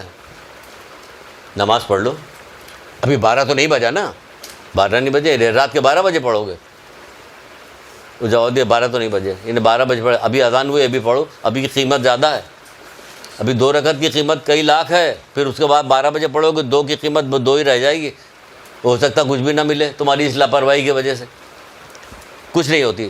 آپ جو اتنے واقعات بیان کرتی ہیں تو اس میں کہا جائے مولا علی نے کیا کام کیا تھا، سورج کو پلٹایا تھا، اتنا بڑا بھی معجزہ کوئی ہے؟ کہیں کائنات میں اتنا بڑا معجزہ دیکھا گیا کہ سورج کو کس کام کے لیے پلٹایا گیا؟ نماز کے لیے۔ اللہ اکبر، وہ نماز کے لیے سورج پلٹا رہے ہیں، آپ نماز کے لیے نماز کہنے کو تیار نہیں کہ مجلس میں نماز کا تھوڑا سا ذکر کیا جائے، بہانے سے چیزیں لے کے جائے نماز کے اوپر، تو اتنی حدیثیں، اتنی روایتیں، اتنی بہترین باتیں، اور مختلف کتاب، پوری کتاب ہے کہ فلاں مصیبت ہو گئی تو آپ یہ نماز پڑھیے، فلاں پریشانی ہے تو یہ نماز پڑھیے، وہ نماز پڑھیے۔ بھائی 1-2 نماز یاد ہے، نماز غفیلہ، آگے بھائی نماز شب ہے، اس کے طریقہ کار ہیں، چھوٹی بڑی کم زیادہ کس وقت پڑھنا، سب ایک ایک چیز بتائیے. نماز جعفر طیار یہ وہ سب چیزیں بار بار جب کان میں بات پڑتی تو لوگ عمل کرتے ہیں. یہ قصور کس کا ہے؟ کہ آپ کا قصور ہے، کیونکہ آپ کی حیثیت کیا ہے کہ چکی میں کیل جیسی ہے. علم اٹھانے والوں کی الگ حیثیت ہے، تابوت نکالنے والوں کی الگ حیثیت ہے، جلوس میں چلنے والوں کی الگ حیثیت، سب کی حیثیت ہے. یہ بہت بڑے لوگ ہیں، بہت بڑے لوگ ہیں. یہ جو اسکاؤٹ والے لوگ ہیں، یہ پانی پلانے والے لوگ ہیں، مجلس برپا کرنے والے لوگ ہیں، یہ جھولا لے کے چل رہے ہیں، مہندی لے کے چل رہے ہیں، بہت بڑے لوگ ہیں، بہت بڑے لوگ ہیں، ان کا بہت زیادہ اجر ہے. لیکن آپ کا سب کی ذمہ داری، آپ گارجین ہیں. مجلس پڑھنے والی یا مجلس پڑھنے والے گارجین ہیں، کیونکہ ان کو جو صحیح کرنا، ان کو اچھائی کی طرف لے کے جانا، ان کو پاک و پاکیزہ بنانا آپ کی ذمہ داری. آپ کی حیثیت چکی میں کیل کی مانند ہے. سب کو اخلاقیات سکھانا آپ کا کام ہے. وہ جو ہے آ کے جو علم اٹھانے والا ہے وہ جا کے وہاں پہ نشتر پارک کی مجلس نہیں پڑھے گا. سمجھ رہی نا؟ وہ تابوت لے کے جانے والے اس سے نہیں کہا آؤ بیٹا نوحہ پڑھو، کہ میرے گالا کہاں ہے، میں کیسے نوحہ پڑھ سکتا ہوں؟ تو نوحہ نہیں پڑھو، تابوت لے کے کہاں سے کہاں لے کے جا رہا. اللہ اکبر، 10 سلام کرے، 1000 سلام کرے اس کو، کہ تم کس وقت سے تم نے اٹھایا، کہاں لے کے جا رہے ہو، تم سلام کے لائق ہو کیا؟ توفیق اللہ تعالیٰ نے تم کو دی. سب کی توفیقیں الگ الگ ہیں، سب کا کام الگ الگ. آپ گارجین ہیں، آپ کا کام بالکل فرق ہے. آپ کا کام سب کی اصلاح کرنا، آپ گارجین ہیں. تو وہ نماز کے لیے سورج پلٹا رہے ہیں. آپ کہیں بیٹا تم نے علم اٹھایا، اللہ اکبر، بہت بڑا کام کیا، نماز پڑھ لینا، چھوڑنا مت. جا رہا ہے تو ماں کہہ رہی چھوڑنا مت، جا رہا تو بیوی کہہ رہی نماز مت چھوڑیے گا. سب کی ذمہ داری. تمام مسلمانوں میں تمام امتوں میں ہم نے تم کو چن لیا کہ تم نیکی کی دعوت دیتے ہو، برائی سے روکتے ہو. کہیں پہ کہا جا رہا ہے کہ مومن متقی عورتیں، مومن مرد ایک دوسرے کو کیا کرتے ہیں؟ نصیحت کرتے ہیں. قرآن ان کو نصیحت کر رہے ہوتے ہیں. وہ سورج پلٹا رہے ہیں نماز کے لیے. وہ ایک ہاتھ پسلی پہ رکھ رہی ہیں، ایک ہاتھ دیوار کا سہارا لے کے کھڑی ہو رہی نماز پڑھنے کے لیے، شکستہ پہلو کے ساتھ، شکستہ پسلیوں کے ساتھ، زخمی پہلو کے ساتھ وہ نماز کے لیے اس طرح کھڑی ہو رہی. بیٹی سے کہیے کہ تم کیسے تم نماز نہیں پڑھ رہی ہو. اماں زہرا نے کیسے نماز پڑھ گئی؟ ایک ہاتھ پسلیوں پر رکھا ہوا تھا، ایک ہاتھ دیوار کا سہارا لے کے کھڑی ہوتی تھی، تب کیا کرتی کہ نماز پڑھتی تھی. یہ کس طرح سے نماز پڑھا جا رہا ہے، کیا کہا جا رہا ہے؟ بہرحال اور کربلا کے دن کیا ہوگا؟ تو گریا کرنے والے کتنا گریا کریں. یہ کہا آج بلاؤ اس کو، آج عاشورے کے مؤذن کو بلاؤ. عاشورے کا مؤذن آ رہا، کون ہے؟ حضرت علی اکبر. آج عاشورے کا مؤذن وہ امام حسین اسلام تو مؤذن کو ساتھ لے کے چلے تھے، نماز کے اتنے شوقین تھے. حجاج ابن مسروق نمازی اس کو مؤذن کو ساتھ لے کے. لیکن آج کیا کہ نہیں، آج کیا ہوگا کہ آج جو ہے میرا بیٹا جو میرے نانا کی شبیہ ہے، رفتار میں، گفتار میں، کردار میں، صورت میں، شکل میں، ہر طرح. آواز بھی شاید کسی کو آواز سنائی دے، اس اذان کی آواز تو یہاں تک آواز آنی چاہیے. مومن تک اذان کی آواز آنی چاہیے کہ عاشورے کے دن کس نے اذان دی؟ کہ انہوں نے اذان دی، حضرت علی اکبر اذان دی. تو جوانوں کو جگانا چاہیے، بوڑھوں کے نہ کہ بوڑھے جگائیں جوانوں کو. لیکن کیا ہوا؟ نہیں، یہاں تو کچھ ہو ہی نہیں رہا. یقین جانیں جب ایک رات کی مہلت لی، عبادت کے لیے لی نا، تو لشکر یزید کے لشکر سے بہت سارے لوگوں نے رات کے اندھیرے میں بولا کیا کرتے ہیں، وہ سب آئے ہوتے، انہوں نے سوچا کہ یہاں ہو کیا رہا ہے. انہوں نے ایک رات کی مہلت، کچھ لوگ آئے. لہوف کتاب ہے، مقتل کی ایک کتاب ہے، تو اس میں ہے کیا کہ کچھ لوگ نکلے اور نکل کے آگے خیمے میں سے جھانک رہے تھے، دیکھ رہے تھے کہ ہو کیا رہا. تو یہاں دیکھا تلاوت قرآن ہو رہی، یہاں دیکھا کوئی عبادت میں لگا ہوا، کوئی نمازیں پڑھ رہا ہے، کوئی ذکر کر رہا ہے، کوئی تسبیح پڑھ رہا ہے. تو وہ دیکھ کے حیران ہو گئے کہ ان لوگوں کو تو کچھ اور بتایا گیا تھا کہ یہ لوگ کون لوگ. یہاں آ کے اس طرح کے عالم میں دیکھنے کے بعد کیا کتاب ہوا؟ ابن طاؤس کی کتاب ہے. ابن طاؤس کی کتاب ہے نا، لہوف. تو اس میں کیا لکھا؟ 32 افراد ادھر سے نکل کے ادھر چلے آئے. کب؟ نماز کی وجہ سے، ان کے ذکر کی وجہ سے، تلاوت قرآن کی وجہ سے. آپ سب کچھ سننے کے بعد بھی اگر نہ بتائیں، نہ کریں، نہ پڑھیں تو کیا کہا جائے پھر؟ ہر چیز سے کربلا والے کتنی چیزیں میں چھوڑ رہا ہوں کہ ٹائم ہو رہا. میں کیونکہ تھوڑا لیٹ آیا تھا تو تھوڑا سا میں نے ٹائم لے لیا. اگر اسی طرح چلیے جلدی میں گریا پہ آ جائیں. چلے امام جعفر صادق علیہ السلام جلدی سے پڑھیے.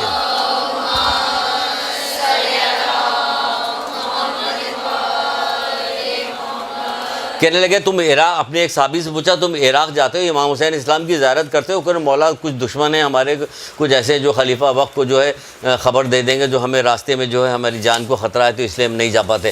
کہ تو پھر تو ایسے بھی تم مصائب، امام حسین اسلام کے مصائب پہ گریا کرتے ہو؟ کہ مولا جب گریا کرتے ہو میرے کھانے پینے کی خواہش ختم ہو جاتی ہے، سب میں اس قدر گریا کرتا ہوں، کھانے پینے کی خواہش ختم ہو جاتی ہے، میں اس قدر گریا کرتا ہوں۔ تو امام نے فرمایا آگاہ رہنا، تم موت کے وقت اپنی بالی پہ میرے آباء و اجداد کو دیکھو گے، آگاہ رہنا تم موت کے وقت میرے آباء و اجداد کو اپنی بالی پہ دیکھو گے، جو ملک الموت سے تمہارے متعلق اس امر کی سفارش کریں گے کہ تیری آنکھیں ٹھنڈی اور روشن ہو جائیں گی۔ اللہ اکبر، یہ کہا جائے کیا گیا، یہی تو ہے ملک الموت سے پھر کہا جائے کہ اس طرح مہربانی سے پیش آئے گا ملک الموت تمہارے بعد گریا کرنے والے امام حسین اسلام کے غم میں جو گریا کرتے ہیں، کہ جس طرح ماں جو ہے اپنے بیٹے کو آغوش میں لیتی اس طرح لے، بے شمار ہے، پوری مجلس پڑھی جا سکتی کہ اس پہ کیا ہے، لیکن یہاں پوری مجلس پڑھنے کا موقع نہیں جب بتایا جا رہا۔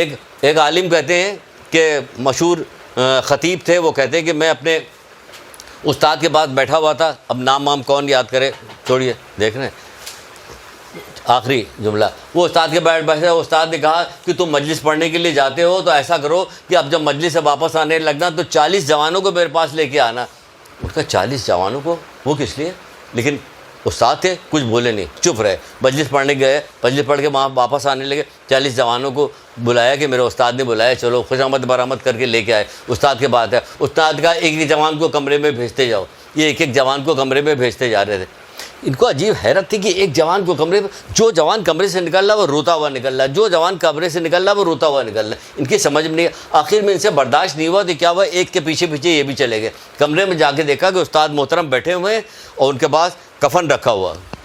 اور ایک جوان کو بلاتے ہیں اور اس سے کہتے ہیں کہ کیا تم حسین سے محبت کرتے ہو؟ تو کہنے لگا ہاں میں کرتا ہوں۔ کہ سچی محبت کرتے ہو؟ بہت محبت کرتے ہو؟ تو وہ گریا، کس طرح سے پوچھا، وہ رونے لگا، رونے لگتا ہے تو کہتا ہاں میں کرتا ہوں۔ اس کے آنسو جو رخسار سے نکلتے اپنے کفن سے صاف کرتے تھے اس کو اور کہتے تھے جاؤ۔ اسی طرح ایک ایک کر کے سب کو بلاتے جا رہے تھے، وہ جاتا جا رہا تھا، سب جاتے جا رہے تھے۔ پھر وہ شخص کہتا ہے، وہ عالم کہتے ہیں کہ وہ خطیب کہتے ہیں کہ میں نے نوجوانوں کو، ان بچوں کو، نوجوانوں کو بدلتے ہوئے دیکھا کہ تبدیل ہو جائے۔ یہاں رو رو کے پوری زندگی 60 سال کی گزار دی، آج تک کوئی تبدیلی نہیں دیکھی ہم نے۔ وہ پکار رہے ہیں ان کے، ہے کوئی جو میری مدد کرے اسی کام کے لیے؟ ہم کوئی مدد، کیا حضرت علی اصغر علیہ السلام کو جس پر ہاتھ پہ اٹھایا ہوا، کیا یہ آواز کانوں میں ہمارے نہیں ہے؟ جب یہ ذکر ہوتا ہے، جب یہ مصائب حضرت علی اصغر کے پڑھے جاتے تو کان میں ہماری یہ آواز نہیں آتا ہے کوئی جو میری مدد کرے؟ میں نے اپنے چھوٹے سے بچے کو قربان کر دیا دین پہ، تم ہماری دین کو آگے بڑھانے کے لیے تیار نہیں ہو۔ حضرت علی اکبر علیہ السلام کے جس پر لاشیں پہ گئے تھے، اس وقت چاروں طرف دیکھ رہے تھے مولا، تو کیا ان کی آواز آپ کے کانوں میں نہیں آتی تھی کہ ہے کوئی میری مدد کرے، کہ میں نے اپنے جوان بیٹے کو قربان کر دیا دین پہ؟ ہے کوئی جو میری مدد کرے؟ میں نے اپنے بھائی کو قربان کر دیا، بھانجیوں بھتیجوں کو قربان۔ یہ ہے حل من ناصر ینصرنا کی آواز، یہ ہے وہ صدا، اس پہ لبیک کہیے اور لوگوں کو گناہوں سے روکیے اور دین کی طرف رغبت دلائیے۔ ایک درود پڑھیے محمد آل محمد۔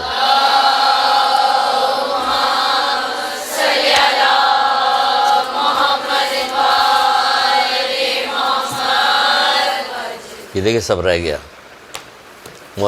مولا حسین بھی کہتے ہیں سب سے بڑا جہاد جہاد نفس ہے، یعنی اپنے آپ کو اللہ کی نافرمانی سے بچانا۔ ایک درود پڑھیے محمد آل محمد۔ خدا